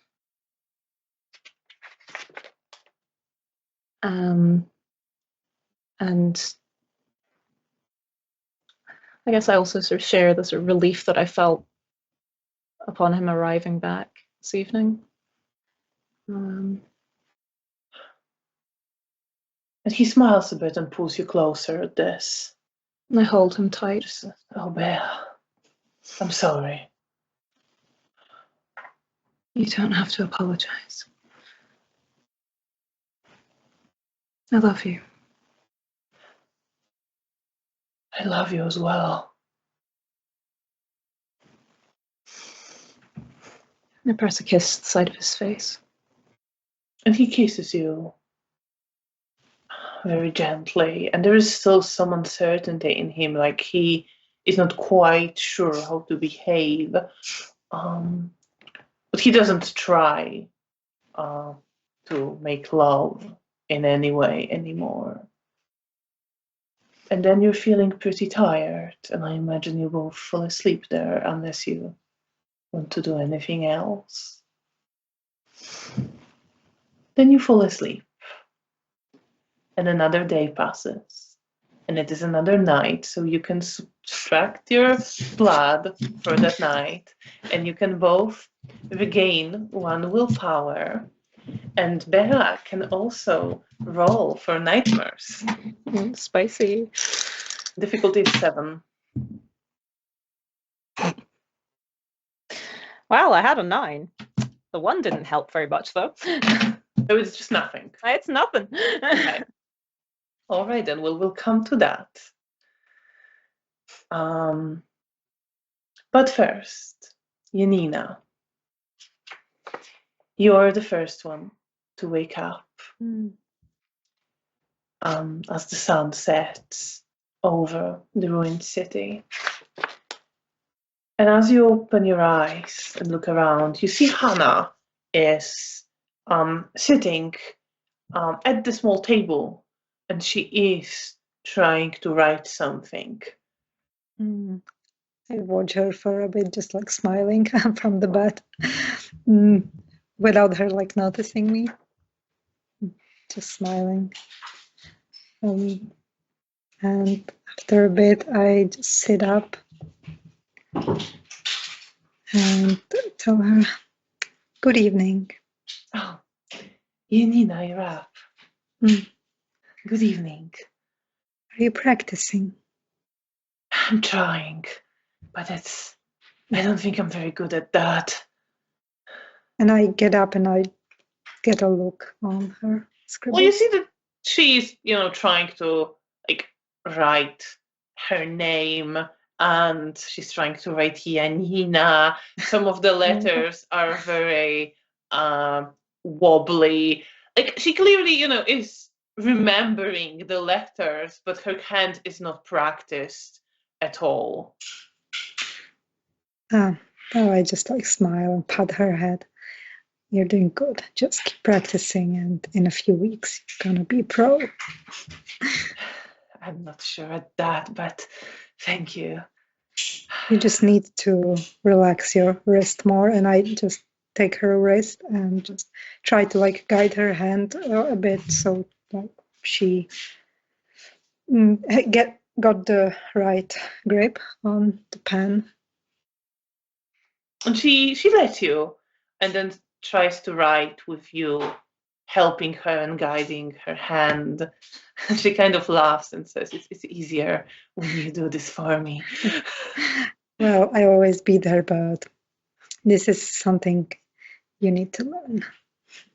I know. It's gonna help you so much. I think so. Well, it's good. I want to learn. I think it would be good for me. Thank you. You gave me so much. I never thought I'd be, doing things things like that. Like, you're very smart, and you just needed an opportunity. I'm just a girl from a countryside. That doesn't mean you can't do anything more in your life than just what you thought you're gonna be. Well, I hope I can help you in what you're doing. You are already helping, and having you here is also great. You're my friend. And you're my friend. You're the best friend I ever had. That Janina feels a bit guilty, but she tries to just move past it, and she says, "Well, you're like family to me. I want to make sure that you're always safe." Thank you. And I want you to improve your life and give you education as much as I can, and everything that you need. And I'm very grateful for you to be willing to help us with the work at the hospital. Of course. Magda has been talking very nicely about you. She thinks you're very capable. I'm glad she thinks that. She's very demanding. Nice, but demanding. I think she's just like that. Yes, I think she just wants to please. She reminds me, there are these people when I worked at houses of some of the richer folks, some of them who just always keep busy and always need to have everything under control and look at it. And she's kind of like that, like the people who never stop. Yeah, I think that's just how she is conditioned to be. Well, maybe she was like that before. but she was asking me if I can ask you if you ever wanted like to come during the day and do some preparatory work at the hospital. Yes, I can do that, absolutely. Okay, thank you. Whenever you want to and you feel bored during the day. I can start going during the day. But She mentioned it briefly, and yes, it makes more sense. I want to, when I you're just want you to- sleeping, I can yes. get some things done. Thank you, but just don't do it. I want you to, like, if you go during the day, then during the evening, I just want you to have fun and just relax. You don't have to be at work all the time. Maybe I can relax You're not a tonight and machine. go tomorrow morning. Of course, it's a deal. I'll tell Magda if I see her that you're not coming today, that you will be coming there tomorrow, so she maybe prepare some things for you for the morning. Sounds good.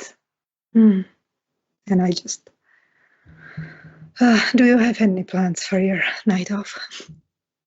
I'm not sure. I was, out and about trying to get some food. It's a bit difficult for me.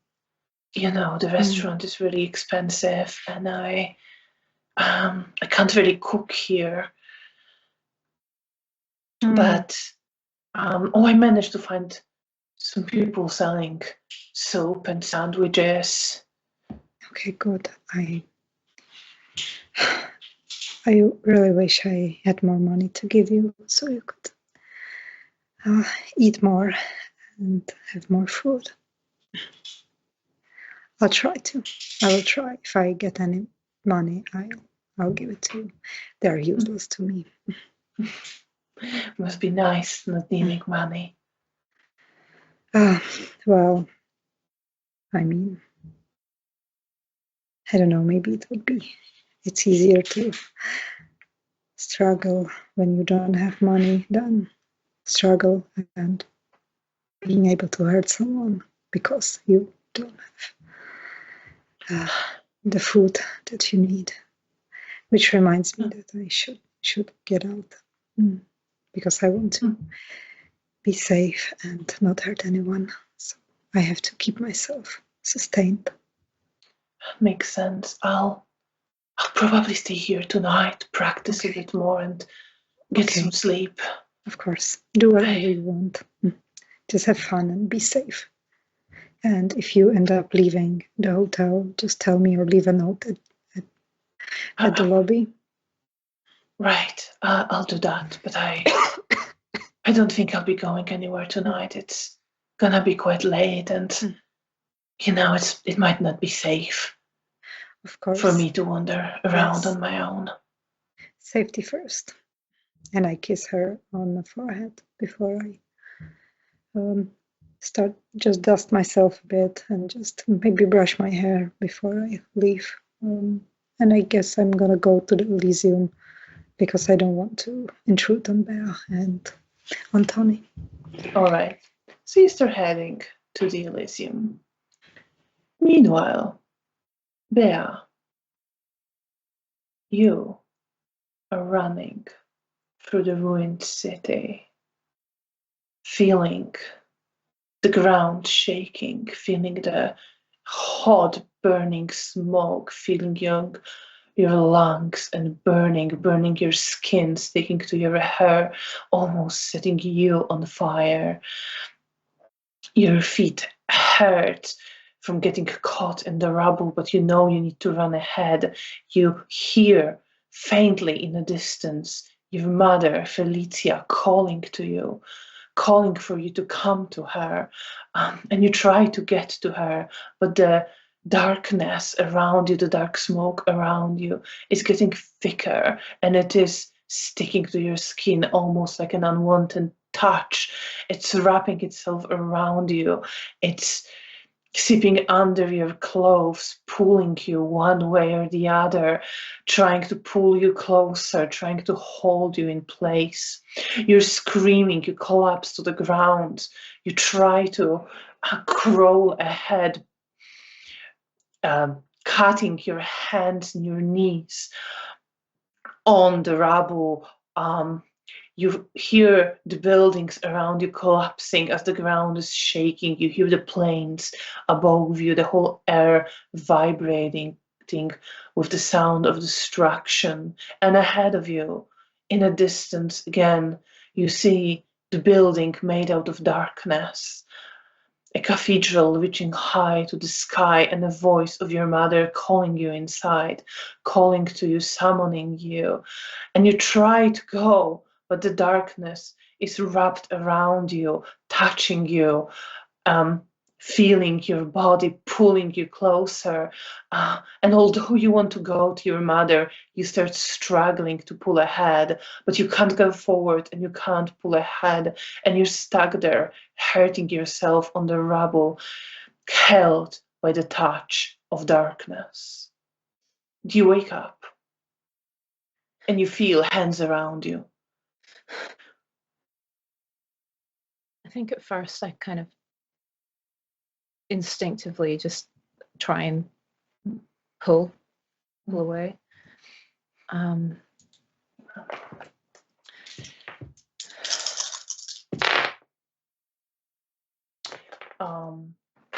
You are aware that it is Antoni. He doesn't wake up from your pulling.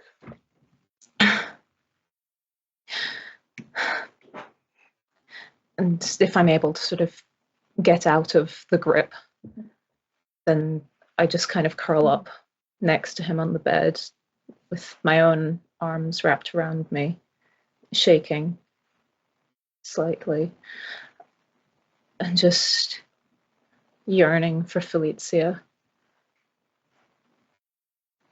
Just want her here. Just want her here so badly.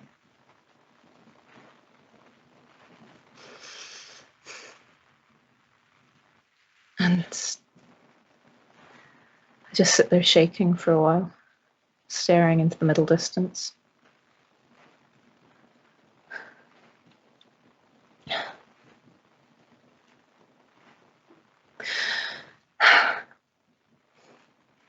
And eventually, as sort of the fear of the nightmare drifts away, I turn back and look down at Antoni. And He's sleeping still. Didn't seem to have noticed you moving out of his embrace. And I reach forward and my hand sort of hovers near his head for a moment. But I can't quite bring myself to touch him at this moment.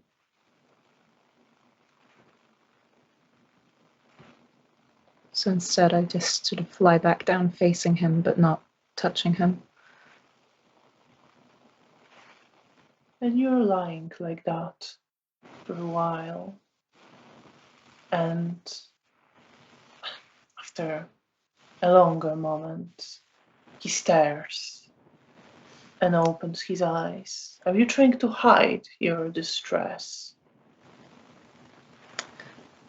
Yes, I think once I see him stir, I do sort of Then try to roll compose. your self-control and subterfuge.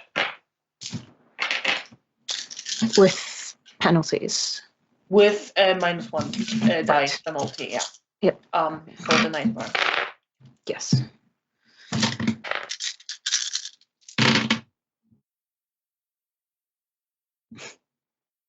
Well done.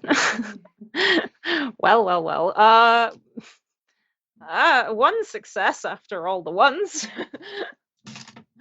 Then you see that Antoni wakes up and there is this smile that appears or starts appearing on his face, and then before he can fully smile, there is a concern in his eyes and his face looks serious again. What's wrong? Was it the dreams again?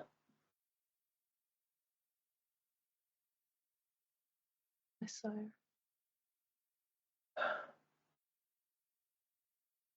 I know you must be missing her. Pulls at me constantly. Sorry, can you speak up a little bit? Sorry. It pulls at me. Pulls at me constantly. I know it will do that. And he reaches out a hand to try to hug you. I'll roll that self-control check. Yeah, go for it. Okay. I have 3 successes. Yeah. So I think there's like almost that fear that I'm going to pull away. But then he touches me, and as I'm sort of looking at him, I relax into it, and I sort of lean forward and rest my forehead against his. I'm glad you're here. I know it must torture you being away and wanting to go to her. But you can't go, Bea. You know that, right? I know you know that. I know that. I know that.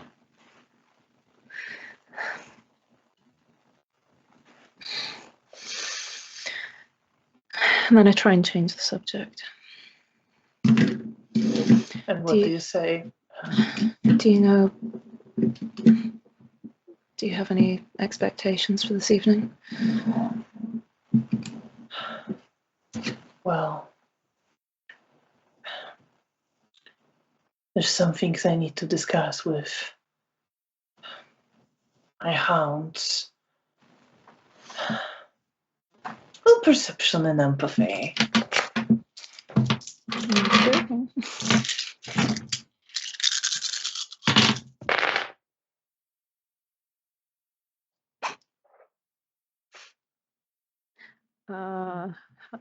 Oh, I should have done that with less dice. Should I re-roll? Sorry, I forgot to roll with my penalty. Re-roll. I'll re-roll.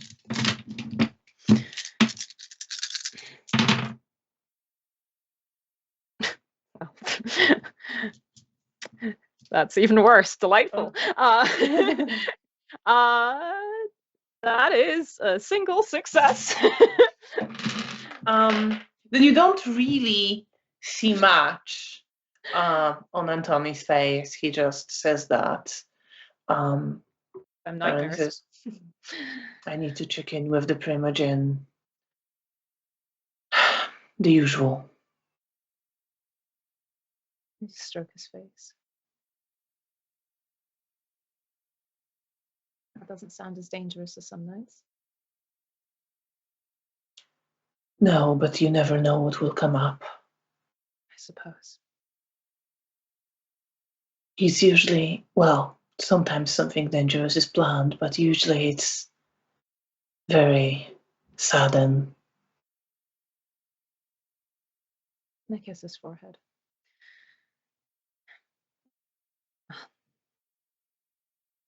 How are you getting on? Do you get some space to rest? I grab my journal because thinking is fuzzy at the moment. Then you would definitely see in your journal that you're due to get another delivery from Gravedigger tonight. And I think my face just kind of falls. Something wrong. Just work.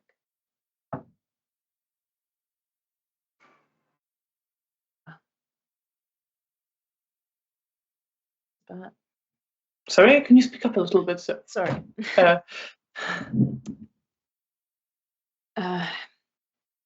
Interacting with the Sabbat. Well, I suppose I don't have to directly quite so much, but it's hard not to feel responsible when they bring me bodies.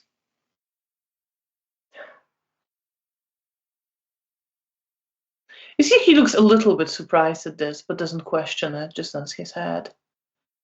I hope this will be done soon. And after this is done, I hope you won't have to do this kind of dangerous work again.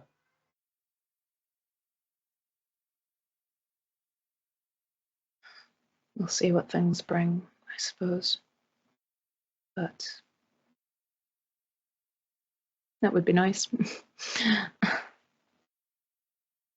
It would. he says, almost like thinking about you and other things as well. And then I just sort of focus on him and just sort of go, well, for the moment, I'm just going to enjoy this. And I kiss him. He kisses you, says, yes, but I'm afraid, as always, I'm going to have to go soon. I understand. And I'll sit up.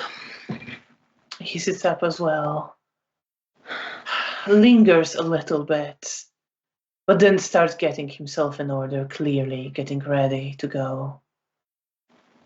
Looks at you again. I'm sorry, I have so little time. And I take his hand. I'll take whatever you can offer. Nods his head. I'll do my best. Love you. And he gives you one more kiss. And then he leaves. So after he leaves, the smile that was on my face fades. And the thoughts of Felicia return.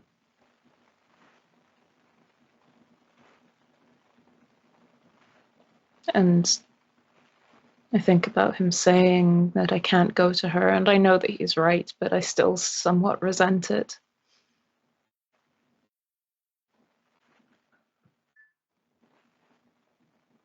And there's a little voice in the back of my head that says, you could go to her. You don't have to go physically. I sort of essentially slap that voice's hand. But it's just an idea that's now lingering in the back of my brain, like an itch.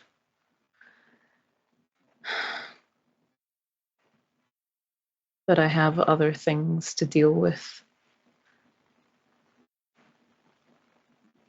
Bodies to collect.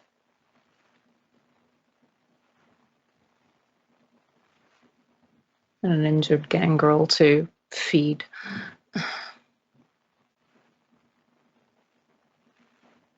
So you start getting ready. Yes. And you start getting ready for the night. Meanwhile, Janina, you are headed to the Elysium. Yes. So do you just want to look inside, or do you just want to hang out there regardless? I will probably go there and wait there for a bit because I know, like, I told Bea that I will be there, so I will probably just be there because I know it's like too early for her. So, so I'm just gonna go inside, see if there's anyone like I want to sit with, chat. If not, then I will sit on my own. There isn't really anyone. There is Mihail is there. No. And he's chatting to Stefania. You see Cornelia is in there. Okay. Pass. There isn't any of the people you would consider friends. Okay, in that case, right I will just find some place in the corner and just probably sit. I wish I had a cell phone. Not yet. Yeah, in that case, if I will probably Janina just survives some decades, then maybe. Yes, alternative universe. Janina versus Flappy Bird. Then you're sitting there. Yes, and I will probably just be. I don't know. Are there some like books that you can like? Or not really magazines here. Or something? Okay. In that case, I will just sit and awkwardly just stare. Not even around because like I'm not interested in like Mikhail and Cornelia, so I will probably just look and just daydream, like mentally completely somewhere else, just zoned out. And as you Whenever are like zoned out, a new person like comes in, then I will like glance towards them, but other than that, I'm just like zoned out. as you are zoning out, roll your perception and awareness with difficulty 8.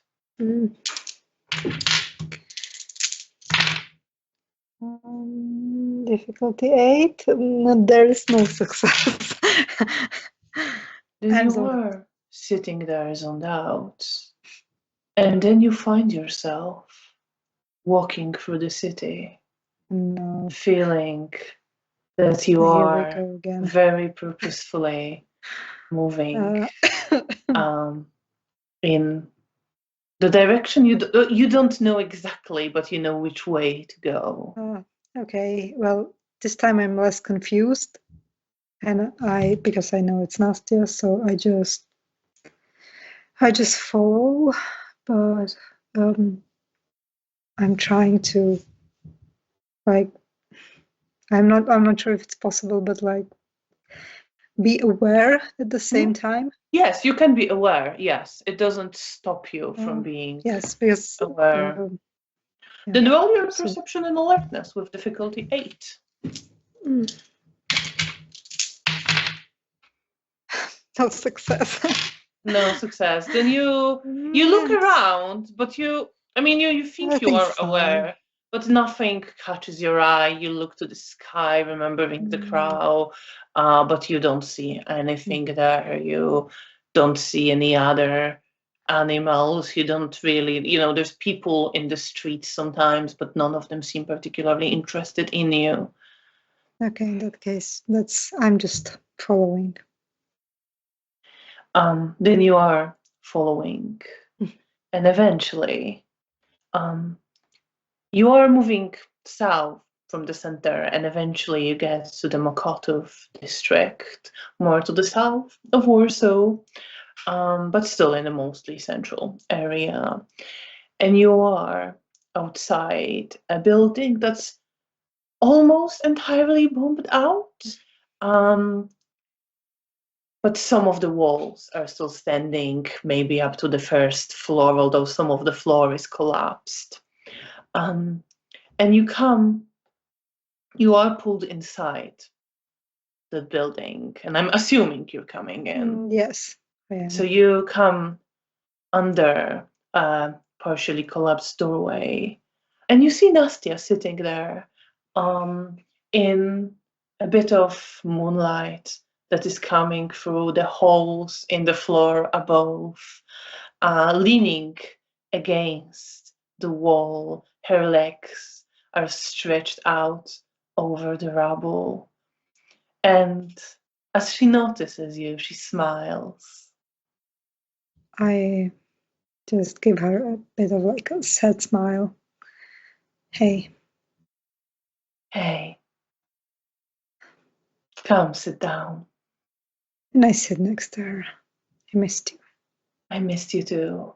And she leans towards you and pulls you, just taking you very gently by your chin, and kisses you. And it's a long, passionate kiss, but it's not as desperate as last time. Yeah, I kiss her, but there is a bit of like, not like hesitation, but I'm not like as eager because I just feel very bad for doing this. And then she pulls away. And I just like smile. How have you been? I was about to ask you the same, but I'm confused. Trying to work through, well, everything. Missing you like crazy. I miss you too. But is it safe for you to come here on your own to meet me? I think so. Well, unless you're planning to sell me out. I'm not planning to sell you out, but I had to tell I've met with you. I told to my sire and Bear and the sheriff, because he's dating Bear right now. So Well, you see that she's kind of confused by all that, and then she just says, Especially the last part. yeah, how did they all take it? um, I imagine the Camarilla sheriff is not, well, about to send me a love letter. oh, he's not, but I think he's a good guy, and he understands that. I mean, he will have to do his work. So I want you to be safe, but I don't know what to do. Do you think you were followed? I'm not sure. I hope so. I hope not, but I didn't notice anything. I would never sell you out, but I'm not sure it's safe for us to meet. I want to be with you. I can take some risk.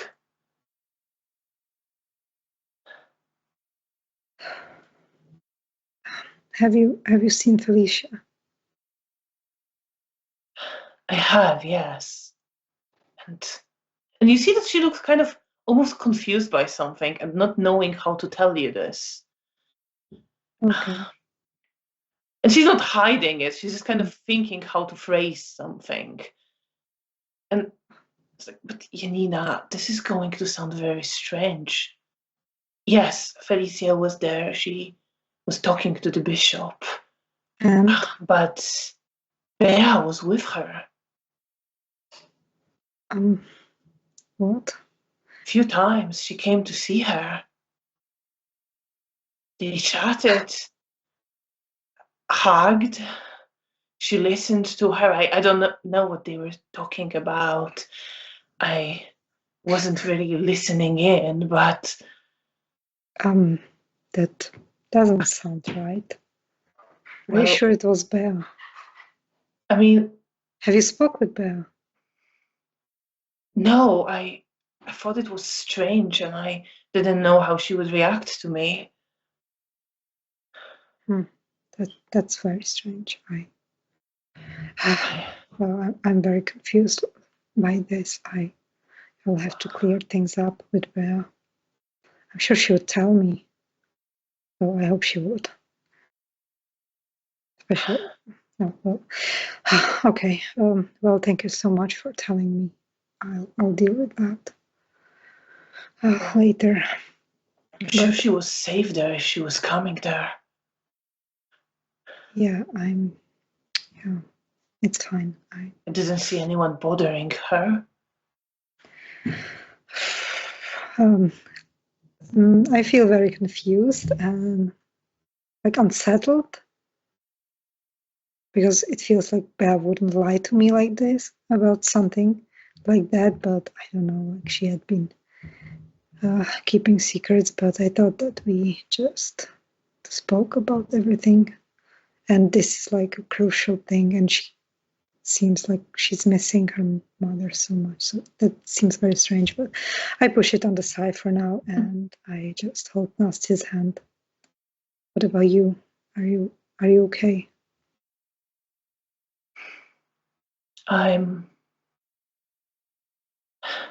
What are you being up to? Are you killing people? She kind of raises her eyebrows as you ask that question. Janina,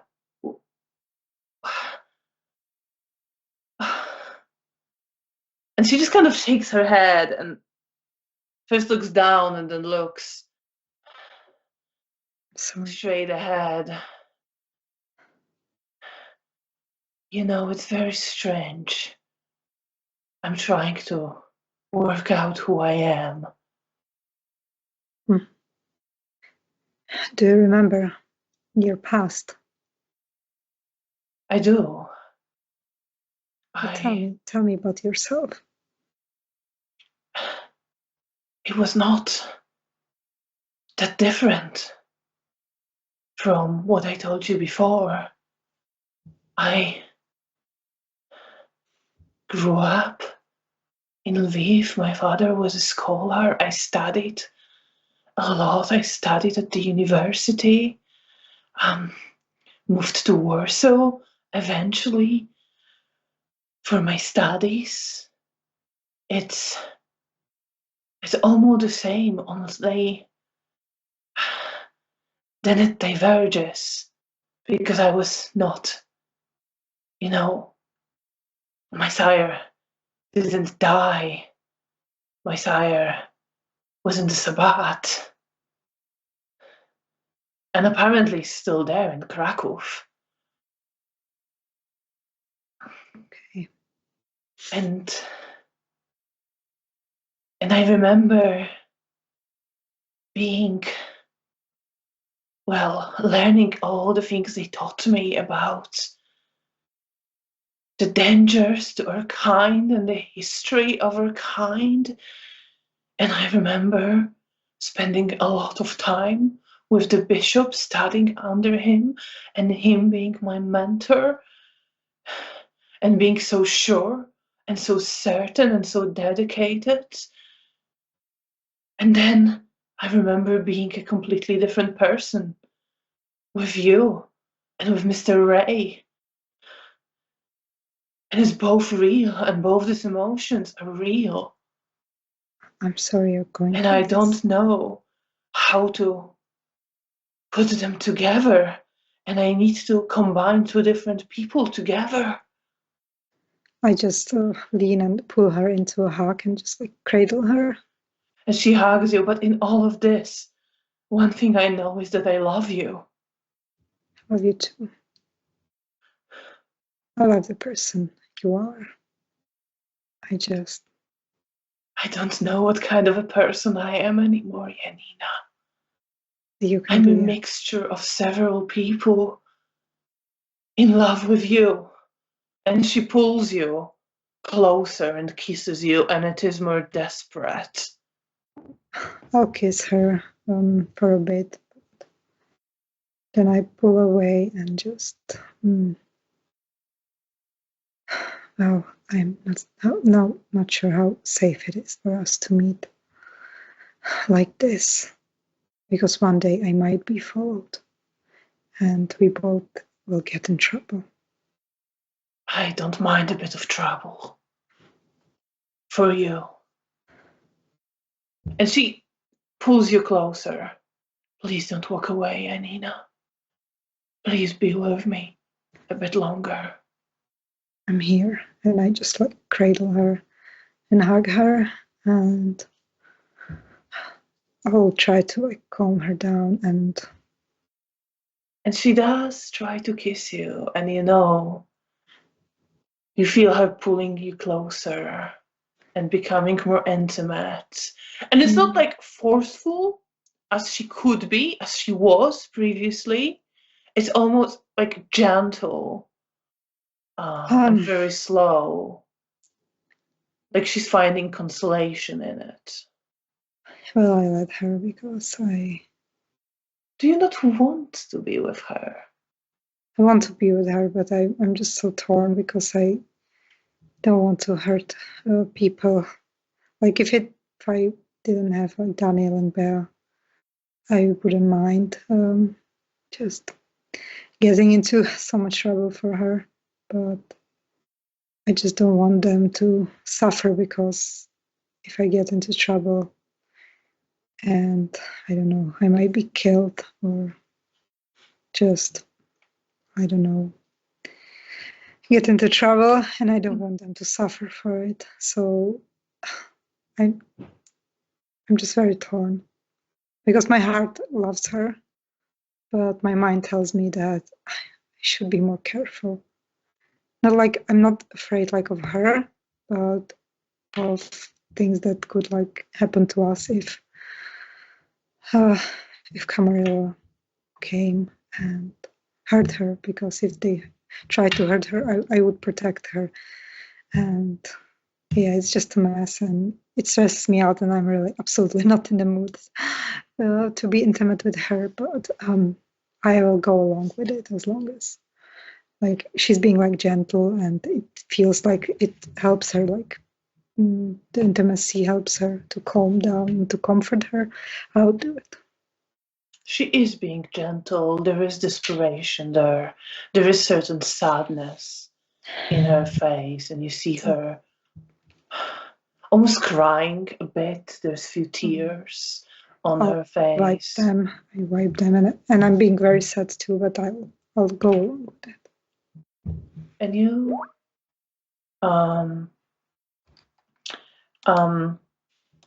and you focus on that with her, being close to her,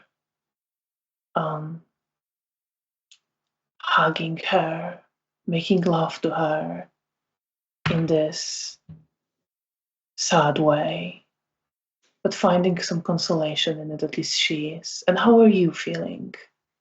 Worried, guilty? Worried, guilty, sad, because I know she's not a bad person, and I really don't know who she was before, but I can see that even now, like most of her personality, she's still the same. And I just want to protect her, and I wish there was a way for us to be safe together. And it stresses me out. Anxiety is off the rails. Given your two-step blood bond, do you still find some consolation in being close to her, though? Yes, I definitely do.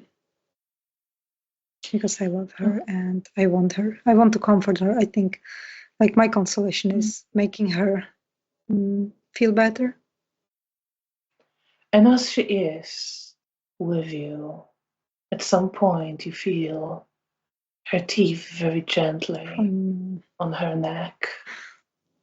On your neck, I mean. That would be very hard for her. That would be, you need a Dimitri for that. Yeah, no, on your neck. And she asking with a question in her eyes. Go for it. She bites in, and please roll your self-control with difficulty A. If Michael lets me have my dice, yes. Okay. I have 1 9. 1 9, so you don't completely, you just,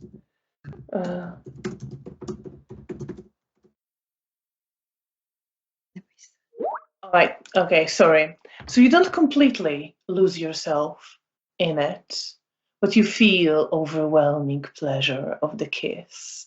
And for a moment, you don't drift off, but this worry for a moment is overshadowed. And then she moves away. And you see her leaning back. And bearing her neck to you. I think at this moment I'm just too overwhelmed with like the feeling, and so I go for it. Why not? So you go for it, and I'm gonna roll for Nastya. Let's make a disaster. Please write 3-step blood bond to Nastya then. Nastya is out completely, lost in the pleasure. She always loses it. Last time it was the same thing. Lost in the sauce. She drifts off completely into the pleasure. Do you want to take a bit more from her than she took from you, or just I would leave it even? Yes. So you do, and when you move away, she smiles at you and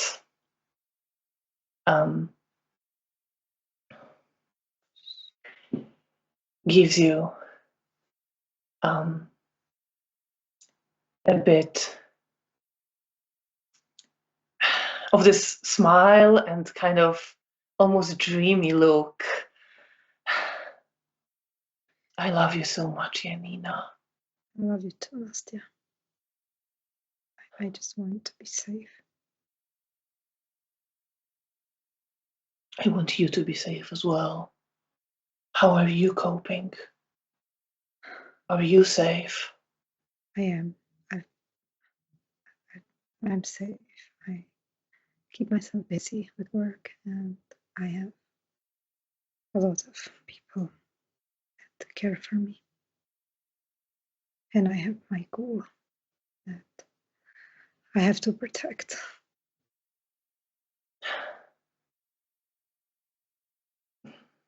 When you are with me, I will do all I can to protect you. I will do the same for you.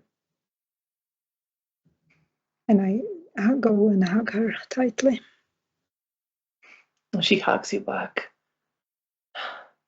Please don't stop coming to me. Want. I'm not afraid. If there's one I'm not thing afraid for myself. I worry for you and for the pain I would cause people if something happened to me. I won't let anything happen to you. Okay. Okay then.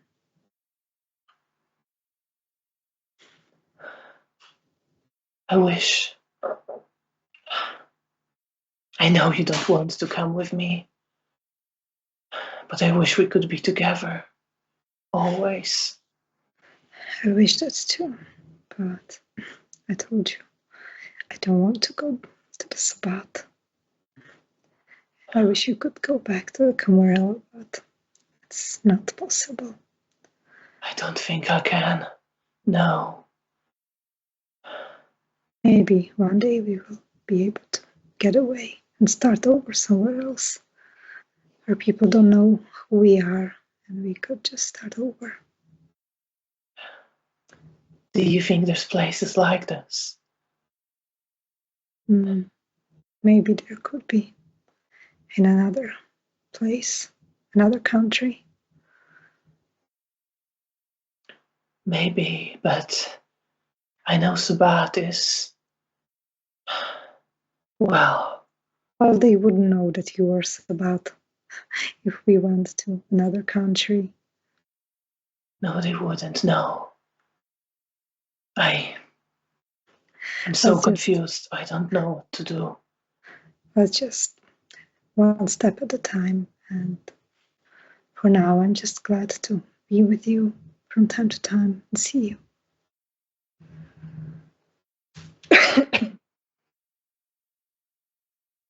As am I. And I will just continue to spending some more time with her. And you are doing that.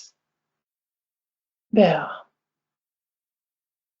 you are thinking about Felicia and getting ready for the night. And what are your intentions for tonight?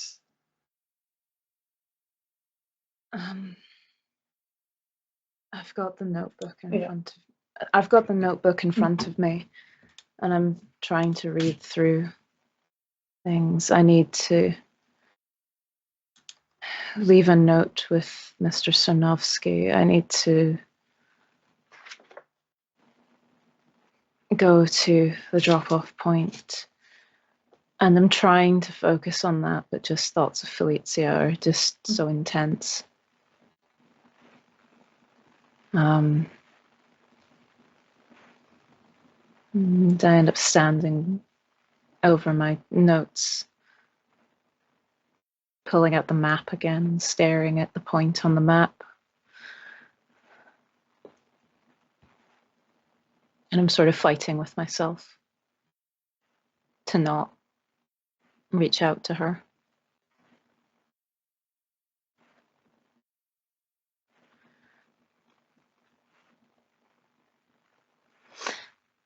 And then I stuff the map back into my bag and try and reread what was in my to-do list. And it just feels like the words on the page are just slipping and sliding, and trying to wrap my head around them is hard.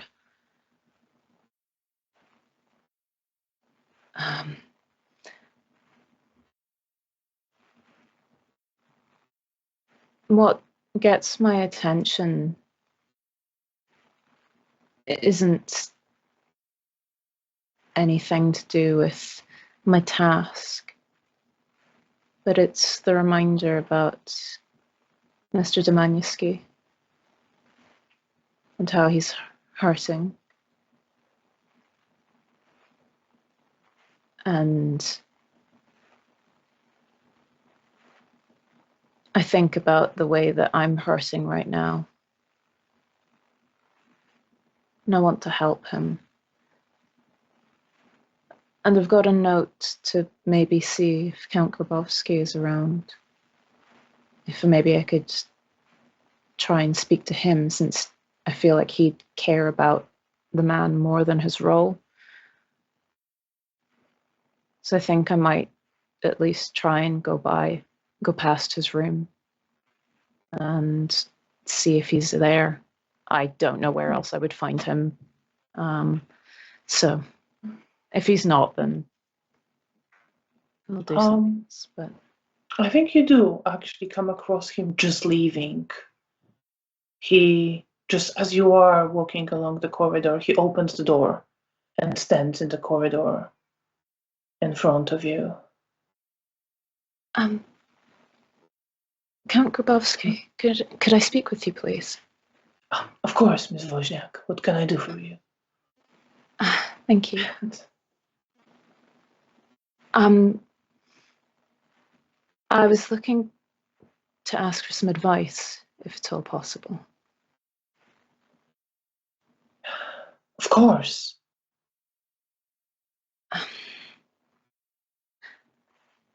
Sorry, and I look a little bit awkward because I don't tend to interact with him an awful lot. So this does feel quite personal. So, but I feel responsible. So, kind of shoving aside my own pain and yearning, and I'm just kind of focusing on this as a method of keeping my brain on something else and using the fact that this is something that I care about. So I push through any of that awkwardness. I apologize. This might seem a little bit out of nowhere. I recently took responsibility for a young man whose domator died. And I wanted to come to you because I felt like you would care about the man more than his role. Probably wise assumption. If you want to speak to, well, not many would in this place. That was the understanding I was coming to.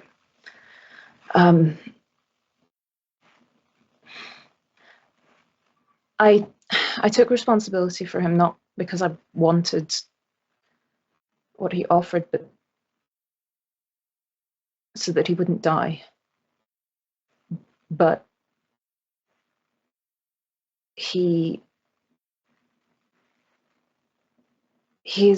rejected my veto and said that he doesn't want to feel that love from me that he would feel. And I don't want to make him, but I don't want him to die. And I don't know who to ask about this. I understand, Ms. Wozniak. I can't say I'm particularly knowledgeable in the matter of ghouls. I've never had one.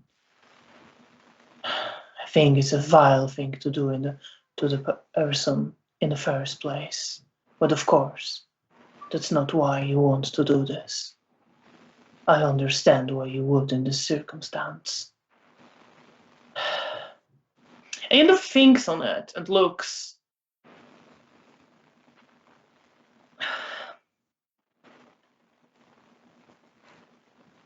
kind of conflicted himself. And sort of to give him a moment, I'd just say, I've told him to take some time to think about the decision, and that I won't press him I won't ask him to make a choice until things become more desperate, I suppose. I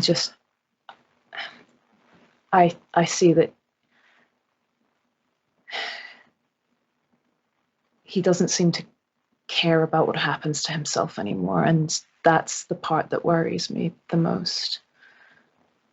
I worry that he's actively going to get himself hurt. He has been enslaved for who knows how many years. I wouldn't blame him for not wanting to be enslaved again.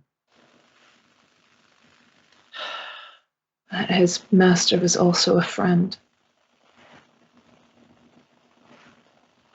Well, perception and everything.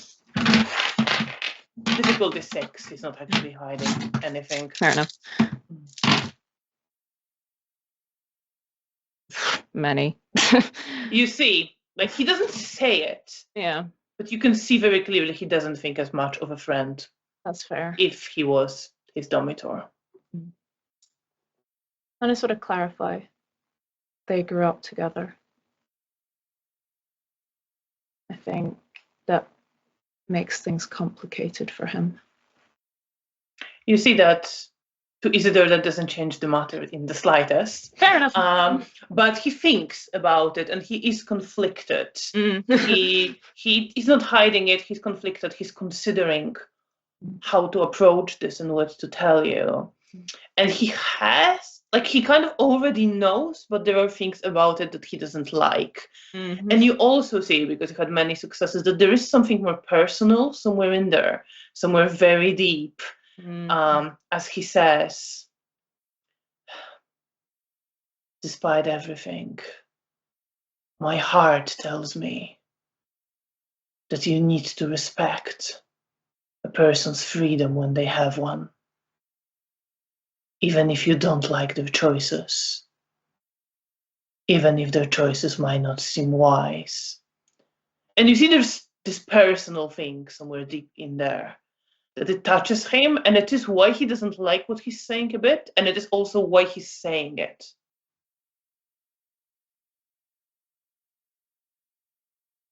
Even if that leads to him dying. Sometimes men want to die. And you see it is, again, there's something personal there, very clearly. And sometimes it's not the worst thing that can happen to a person. Especially given what we are and how we exist.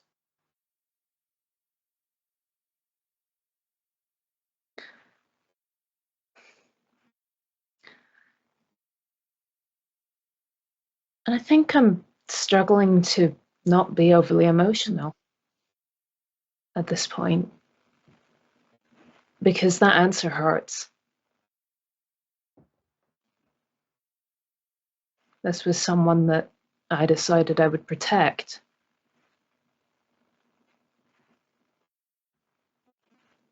I'm not 100% sure that I'm going to take his advice, but I think just at the moment, because I'm so heavily focusing on this to avoid thinking about my own situation, it feels quite overwhelming. And I think there's some sort of unshed tears. And Isidore kind of relaxes at this and just says, Miss Wozniak, I am not saying it is a done thing. You said you convinced him, you said you talked to him. And you see that he kind of almost realizes that he may be, well, he realizes how personal it is to him.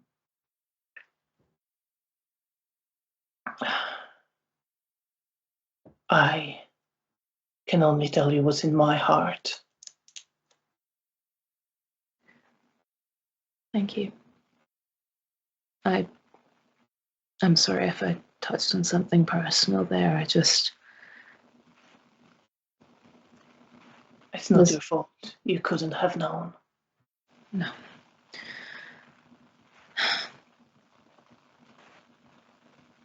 I just wanted to protect him. I still want to protect him.